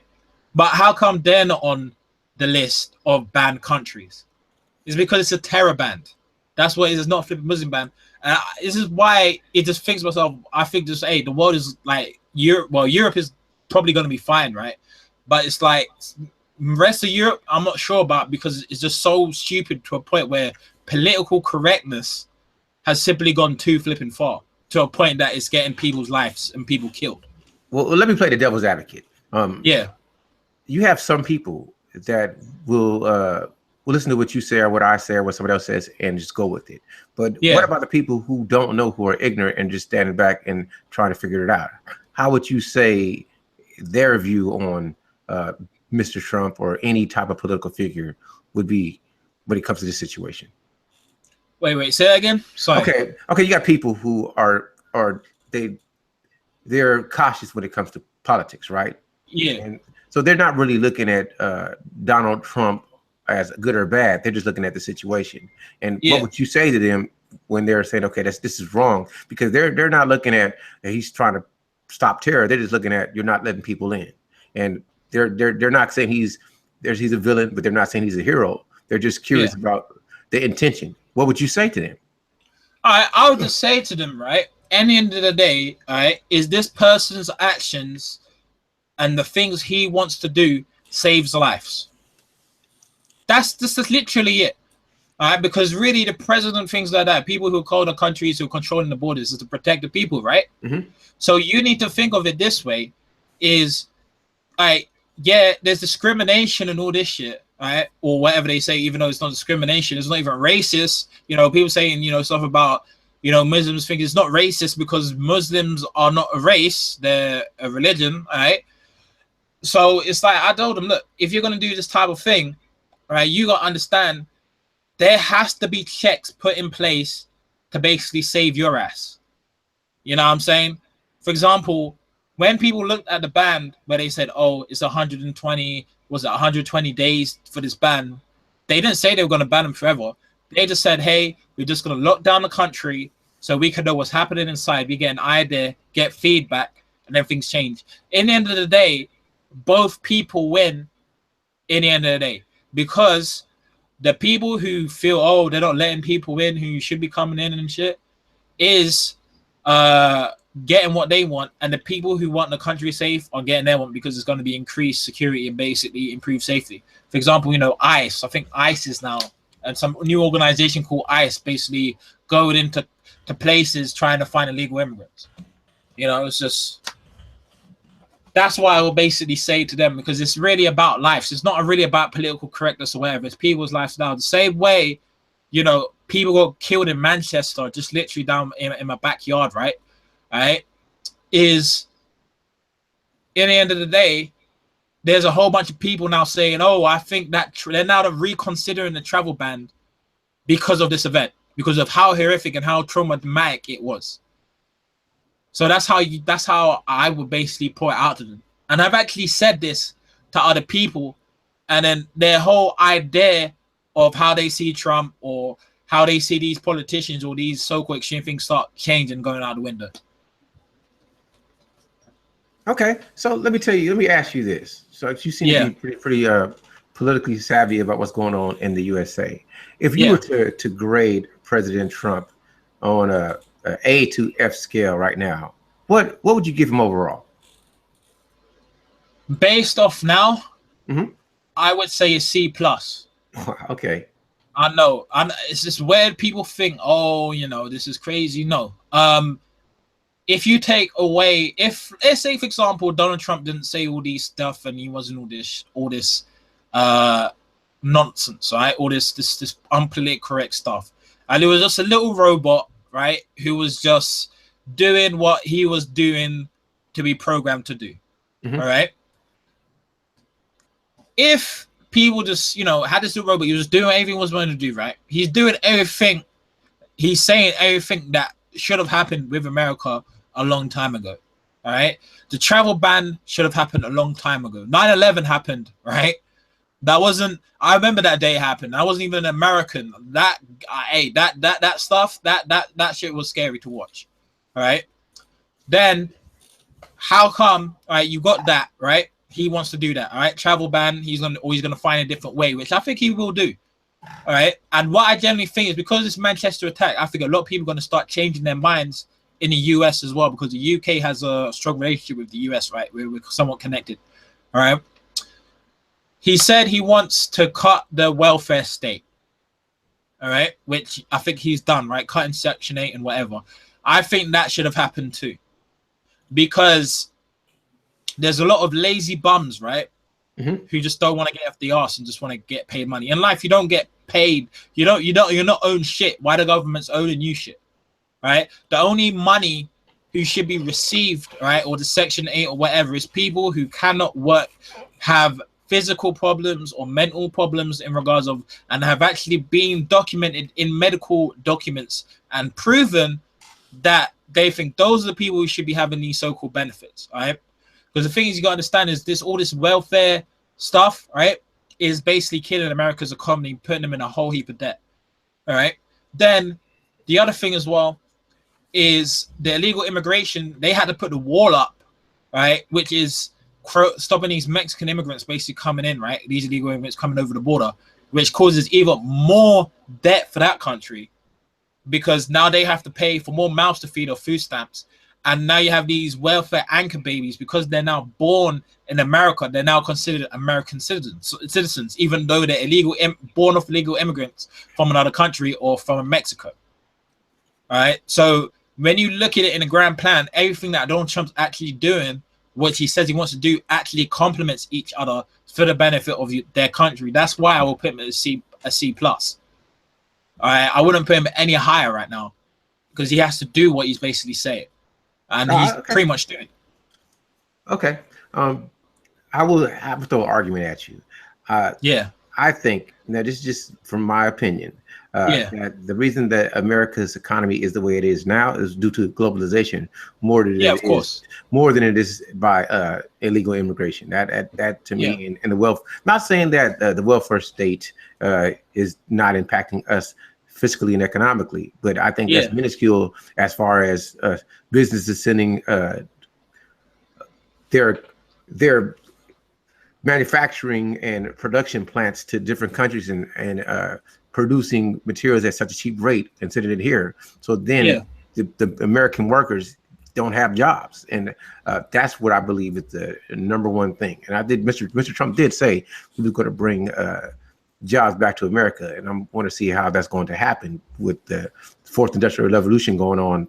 Plus, why would businesses do that if they're going to lose profit? You know, I'm just curious to see how that's going to happen. Yeah, that'll be interesting. But if I was to say if there was any person who would do that, it would be Donald Trump, simply because he's a businessman. All right, he has been bankrupt. He came back. I think he came back from bankruptcy a few times and succeeded.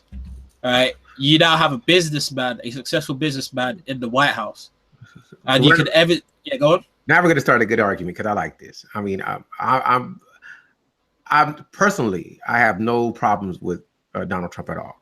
But when you say you filed bankruptcy, that means you failed at business and then you came back. I mean, you start up another business. So that means you really weren't successful because you failed.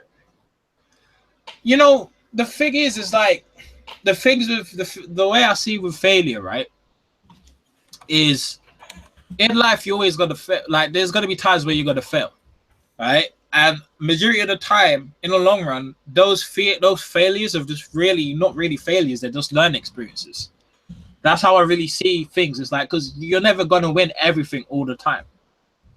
So when I hear like things in regards of like failures or whatever, really they're just learning experiences to learn from something. I would now consider Donald Trump a businessman because, you know, a successful businessman because look at his net worth. You know what I'm saying? So I get where you're coming from in regards to that. Like, you know, he may have failed, but things like that is, I think to be honest, when I really think about it in regards of jobs and things like that, I think he's the dude that America would need in regards of getting those so-called those jobs. Because like I noticed he's doing a few trades. I think he's doing trade with China, all right, which is obviously has a booming economy as well. And I think China has now stopped trade agreements with North Korea, and now have decided to do a trade agreement with I think it's China. All right, so that's more money coming America's way. All right, the Saudi Arabia deal, all right, which I think was a kick in the teeth to Americans, to be honest. That's one thing I definitely didn't agree with Donald Trump. Why the hell are you gonna do a deal with the Saudi Arabians when it's being stated that they're the very ones that caused this huge terrorist attack in 9/11. So it's like, in a way, America, regards to that, Donald Trump's probably the best dude right now. If there's any other businessman that's better than him, there probably is. I just don't know of who could basically pull it off. Okay. So I'm listening. Keep on going. This is interesting to hear you talk. Because like I say, I don't have my opinion of Mr. Trump is not extremely high, but it's not like I have no animosity to him. He's the president of the United States, so of course I want him to succeed. However, I do hear a lot of talk, and I think that the firing of the FBI director, I mean that was a bad move. I said director, but you know what I'm talking about. Wait, what did he do? Wait, say that again. He got rid of the FBI guy. Oh yeah. That was a horrible move, and because you got to think these people. I'm just saying, I'm about to speak some stuff. Yeah, they know things, especially when they're well liked. It's connections there. So now you're not going to have. I'm not saying people are not going to do their job, but now they're not going to go above and beyond and do extra things for you. So he's going to make it a much more difficult environment for him to achieve whatever goals he's trying to accomplish. And of course, you have disenfranchised groups that don't feel that he represents them. So because of this, it's going to be a lot of noise and backlash. You know, people that Oh yeah. you know, people who, because I hate terms liberal and conservative, but people who people consider liberal are going to go against whatever he does, and he needs to really make sure that he achieves what he set out to do, because it's going to be a rocky road. Yeah, I get that. You know, it's what I do know. There was some bad moves from Donald, like the Saudi Arabia deal and the FBI ones were a few ones that sticked out. You know, I'm trying to think of a few if it'll pop through my head that he's done, but those are the two ones that really stick out the most: the Saudi Arabia deal and the FBI, like the FBI guy. Like, it is what it is. Well, it is what it is. I make this statement. I always say this to anybody who ever talks to me. Life is not fair. Life is not fair, and nobody ever has to help you. And what people need to do is find people that are like them, associate with them, and connect, and try to make your own way, and do what it takes to save yourself and the people that are closest to you. And if you keep depending on somebody else to save you, you're never gonna make it. That's just my belief. I'm not saying the government is not responsible for your protection, because that is basically what the government is for, to make sure that it protects its borders. But it's so much more than what we know. That I don't ever try to dive in what's right and wrong and who shouldn't be and what shouldn't be. I just want to keep people safe. That's how I think. Yeah, pretty much. I agree with what you're saying. Yeah. You know, it is what it is. It is what it is. So, where do you see? I know since you're into politics, America is a superpower, and now it's China becoming a superpower. What do you think is going to happen? What's your thoughts on this? What do I think is going to happen? Like in regards to what? And like being the world leader, do you think China is going to sooner or later take over and actually be the number one superpower in the world? I think so. If America doesn't do what they're doing, you know, like if America don't sort out their financial problem, yeah, I could see China taking over, big time. If you actually look at, it actually says some of the biblical, religions. It's even said that Asians are gonna take over, and I think it was like Chinese people. I don't think it was the latter. So you never know, but the way I see it is, if Donald Trump sorts out America's financial issue, right, which is a big issue, they're in debt by like trillions of dollars, right? I don't know how long that's going to take. China could be the new superpower of the world, but when I really look at that, I don't really look in that regard. I actually look at the bigger picture in terms of the terrorism situation.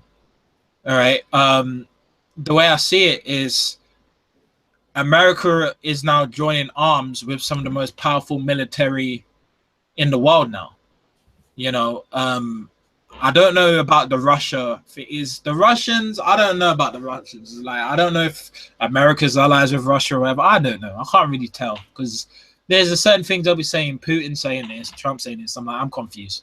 But when I look at a superpower thing, it's just like, if we have all the superpowers working together, we could literally just get rid of this threat. Like, literally this terrorist threat where everyone's going around, you know, just blowing up stuff and shit. That's really where I look at that. But China, yeah, I can certainly see them taking over as a superpower. How much do you know? Like, I'm ignorant, so I'm asking questions because you seem to be somewhat informed on this. Yeah. What is the origin of the so-called terrorist threat? You mean what do you mean? You mean why they're doing this? Yeah, that's what I'm curious to. What your thoughts on is why the people are because I don't want to say it's just Islamic extremists or whatever. I want to, from what you know, why do you think that they're doing all these terrorist attacks in various places? I'll tell you why, and it'll be very, very. This one will baffle a lot of people. All right, is you have to look at it from their point of view. All right, and this is where it comes again with stopping to react with the media. All right, is the thing you gotta understand is there's countries bombing their countries. All right, this has happened before, but have you ever noticed? All right, when there's an attack, that's happening here, they report all the people that get killed, right? But do you ever notice when there's an attack happening in those Middle Eastern countries or whatever, there's no reports on who's actually died? So you need to think to yourself, all right, after all these powerful bombs, there has to be civilians getting killed, bro. But you just don't know about it. The news ain't going to report it because they need to keep that agenda going. You catch what I'm saying? So, you know, there's going to be certain people where people are going to look, okay, I'm seeing my family getting killed or whatever. All right. They're not reporting it on the news. They're not showing it on the news. All right. In these mainstream media sources.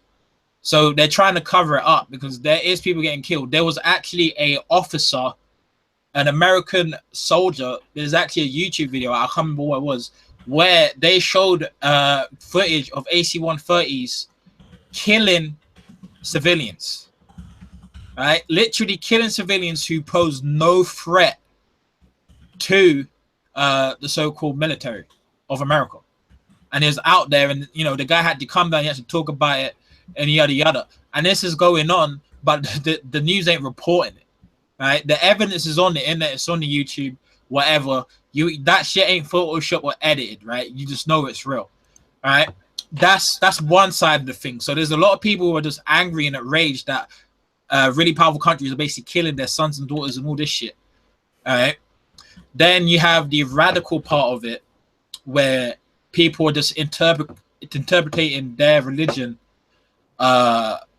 very, very literally to the extent where it's basically saying go and kill the non-believers and all this stuff. So it's a radical part as well. Those are the two things I would definitely say, because it definitely says in their religious text that they want to invade Europe, all right, and basically invade the world. That's basically what they want to do. So it's those things. That's the origin of basically what's going on. Those are two things. They will talk, you know, the Americans, the Europeans. They'll talk about, we killed, you know, they're killing us, yada yada yada. You know, they're gonna talk about the religion, but the thing they forget on their side is sometimes they're killing unreported civilians. For example, the terrorist attack in Syria. All right, the French Air Force bombed Syria. Literally carpet bombed Syria, right? Majority of carpet Syria. No reports of who got killed. And it was stated it was on the sea. And there has to be civilians there. And there was people getting killed. So there's two sides of the story. Because when I really look at it, is even though, yes, there's the radical part of it, you look at yourself as, you need to think really, any crazy or evil people, right, have to have a motive or reason in terms of why they're doing it. You know, that's the thing you got to understand. They can't be just coming to do this terrorism for no reason. You know, that's basically the origin of where it's basically coming from.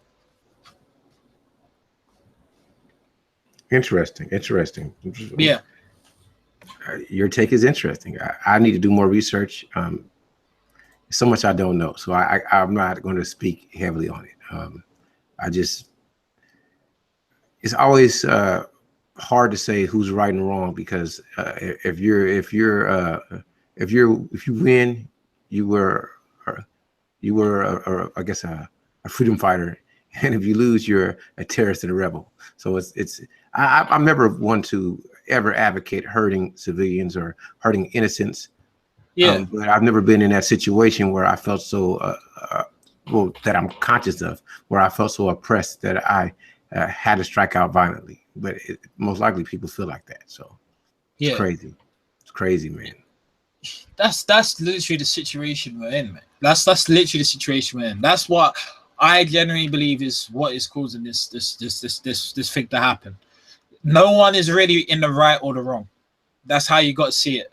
Right? Yeah, well, obviously they're in the wrong, killing people, whatever, but no one is as good as each other in this situation.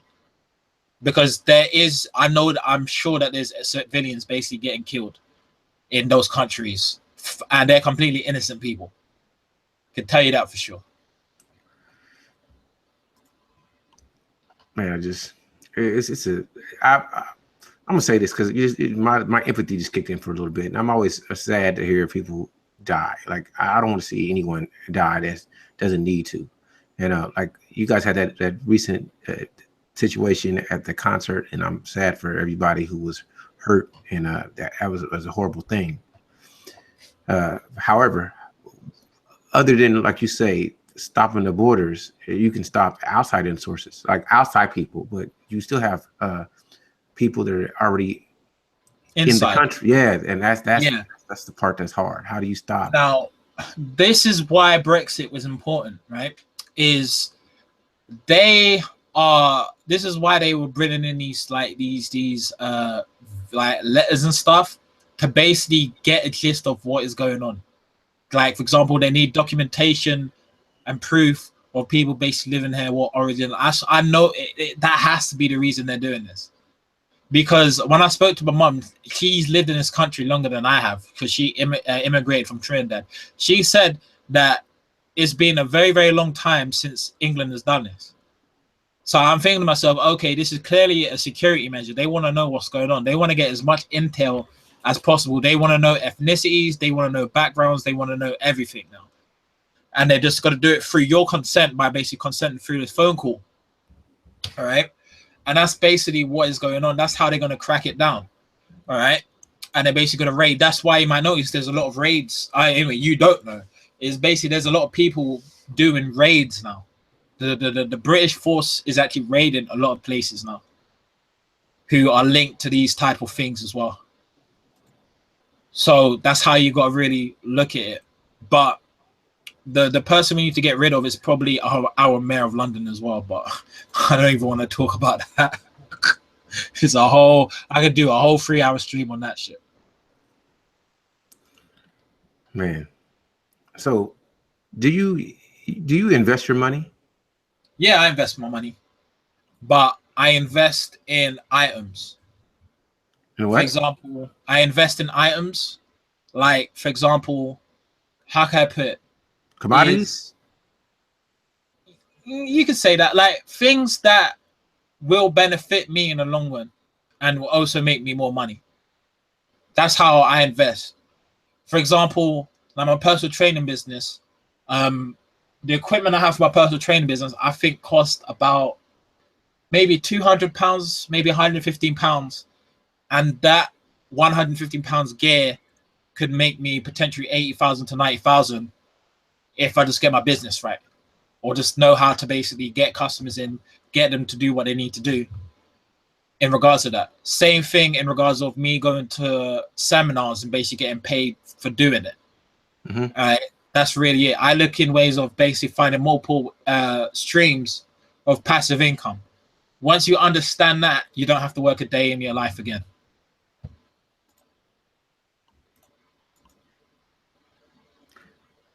Interesting take. Yeah, that's really it. Because the crazy thing about it is everyone has like gifts, right?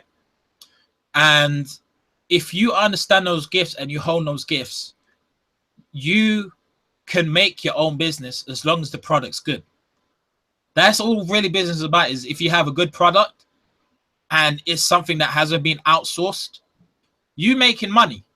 That's the reality of shit when it comes to business. So, for example, I'm very good at football. I'm soon to be qualified a football coach, right? That's another passive stream of income, right? Training people how to play football, giving people programs, passive stream of income. Personal training, how to build muscle, how to lose weight, another passive stream of income. I could do it online or offline, all right? Another stream of passive income. I'm passionate about autism, right? I basically go out and talk in seminars in terms of how to improve. People want to pay me via PayPal to basically go out and do these live stream, to go out and do these live seminars. All right. That's how you basically got to see it, is you got to find your talents and find out how you can monetize it. And that's how sometimes you can't be outsourced, because everyone's talent is different. All right. So you're going to make money based off the very talents you have. So you have to decide your talents at a young age. And once you understand that, you may never have to work a day in your life. It's really the people who get in these 9-to-5 jobs and shit, they really put themselves in that. All right, no one else did, because if you understand business, you understand the passive income, you understand your talents, right? What you're really good at, you can make that in a business. You just got to know the right people. You're using passive income different than I would use it. Passive income is money that you get without having to do anything. So like a dividend would be passive income. Like if you do a video or you say you make a CD and your CD is constantly selling, or you do you're streaming and you're getting paid for your stream that you don't have to actually work at. That's passive income. If you have a tenant and they pay you rent and you don't have, that's passive income. But if you have to actively do something, then it's not passive. That's the way I see it. And I know. I don't. Okay, go ahead. Continue. Yeah, but it's like, in a way, indirectly, you still have to do something to gain the money. You know what I'm saying? Like, for example, you put a book out there, you still have to write the book. Yes. You know what I'm saying? But after you write that book, you don't have to do nothing, and then that becomes passive income. Yeah, I agree with that. You know what I'm saying? Yeah, I totally agree. Yeah, same way I write programs for people. I do have to write out the program, and then I just leave it out there, and they could come get it. Yeah, I agree with that. No argument with that. One thing I will say though, you made a statement, and I don't know if I totally agree, but you can elaborate and try to enlighten me. But like you say, some people, they work 9 to 5, and it's not because they wanted to work a 9 to 5. They may not have had the same mentorship or the same influences to point them to the right direction. I mean, everybody doesn't come to the epiphany that I have a talent early. You know, some people. So I can't really always say. I mean, once you become conscious and cognizant, now you can make a change and a choice if you're capable. But if you're totally ignorant and you've never been in a situation, is it really your fault? The thing is you got to actively pursue stuff. You know how you was talking about mentorship and things like that, right? Yeah. Really, I didn't have a mentor in regards of what I'm doing until late. Everything I actually did was based off a book. Okay. You know, I didn't really need mentorship. So but the book is your mentorship. The book would be your mentor. Yeah, well, yeah, pretty much, but not your male mentor. But yeah, that's basically it. So that's really it. So when I really look at it, because in this world, the information is so vast, right? That if you wanted to create something, you'll be able to create it, because majority of the time there's always there's going to be a book about it, or there's going to be a video about it, or there's going to be something free about it. You know, for example, I was on YouTube. I saw 2 different ads talking about how to how to not be in a 9 to 5 job and shit. And I'm like, yo, like, it is what it is. No people, if everyone started basically getting off their backsides, right, and actually learn what they want to learn to have the life they live and apply it, all these job corporations, they'll be out of business overnight. Yeah. Real talks. I understand. I don't know if I totally agree, but it's a possibility. I give it a possibility. The reason why, because it depends what it is. And without network or without a supplier, sometimes it's hard to circumvent the corporations. That's what I say. Yeah, of course. But I do what you're saying. I do agree with it, because of enough like-minded people got together and started their own co-op or conglomerate, then they could most likely defeat the corporations, because you got somebody who wants to be a supplier, but they don't have somebody to get the product to. You got somebody who wants to sell a product, but they don't have a supplier. So they just got to connect. I agree with you overall. I just had to shape it in a different way, because it's no such thing as, I'm gonna say, it's no such thing as absolute, because if it was, everybody be winning. But it seems like you're on the right path to get there, and that's a beautiful thing, man. I wish you well on that. Thanks, because the other thing as well is when you look at the very, very, like, the olden days, like medieval days, right? People didn't actually have jobs. They had like trades. Yes. You know what I'm saying? They all had trades. So that corporation thing was really a modern thing. Everyone back in the day always had a skill, and they honed that skill to make income.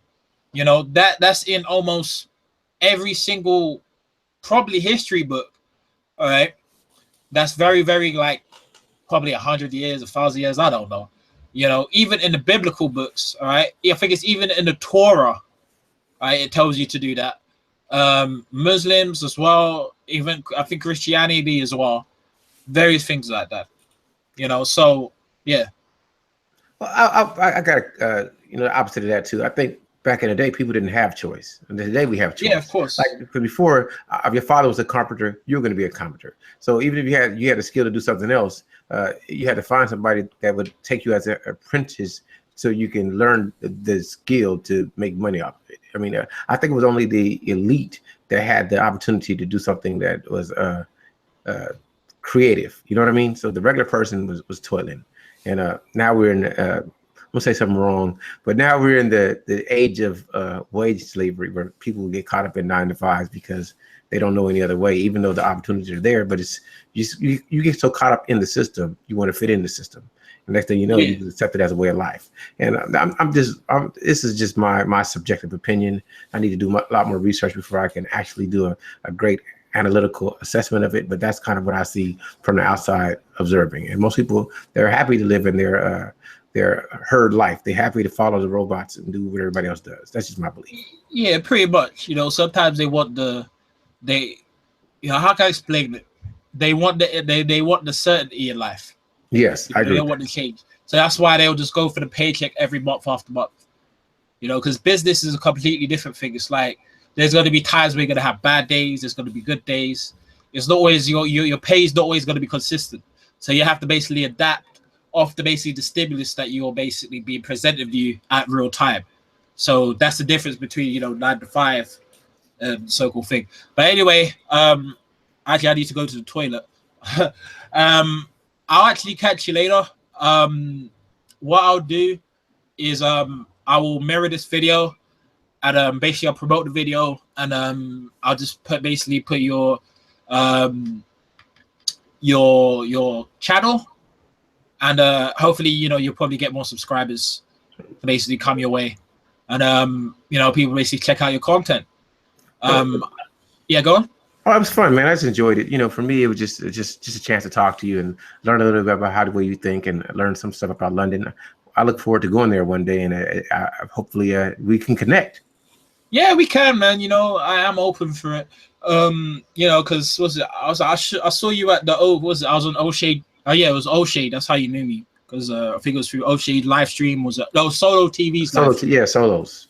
And then you were a moderator for O'Shea. I think it was O'Shea Duke Jackson's one of his live streams. That's how I basically saw you. But hopefully in the future, hopefully I could, I will definitely do some live streams with you in the future. Just email me, tell me what subjects you want to know or whatever. I don't mind. Hopefully I could be on O'Shea's live stream as well because I want to talk about single parenthood and things like that. That'll be quite interesting. But yeah, I'll put your channel on my Facebook. I'll mirror this video. I'll basically do 2 parts. And then I'll just basically mirror this video and basically put a link down below, and then everyone probably check out your channel through my channel. All right, so, it was a pleasure, man. I mean, I kept it basic, but maybe when we talk in the future, I'll get much more detailed. Yeah, man, I'm all up for it. But it's the first time. Anyway, congratulations for your first live stream. Yeah, because first off, starting off the live stream could be like a real problem, but you'll get used to it. That's why I always make sure that if there's someone with lesser subscribers or whatever than me, I go on their channel so then I could basically promote their channel because you don't have a Facebook and I do. So that's how I basically move traffic on. All right, brother. Pleasure talking to you. Have a great one, man. No worries, man. Take care. Anyway, yeah, anyone who's basically basically check out the live stream. Don't forget to subscribe to my channel. Basically, go check it out. I pretty much mentioned this live stream what it's about. Go check out that channel. And also, people in this live stream, don't forget to like whoever's watching this live stream. And yeah, I'll catch you later. All right, man. All right, catch you later. Ciao, Skimo. Peace. Peace.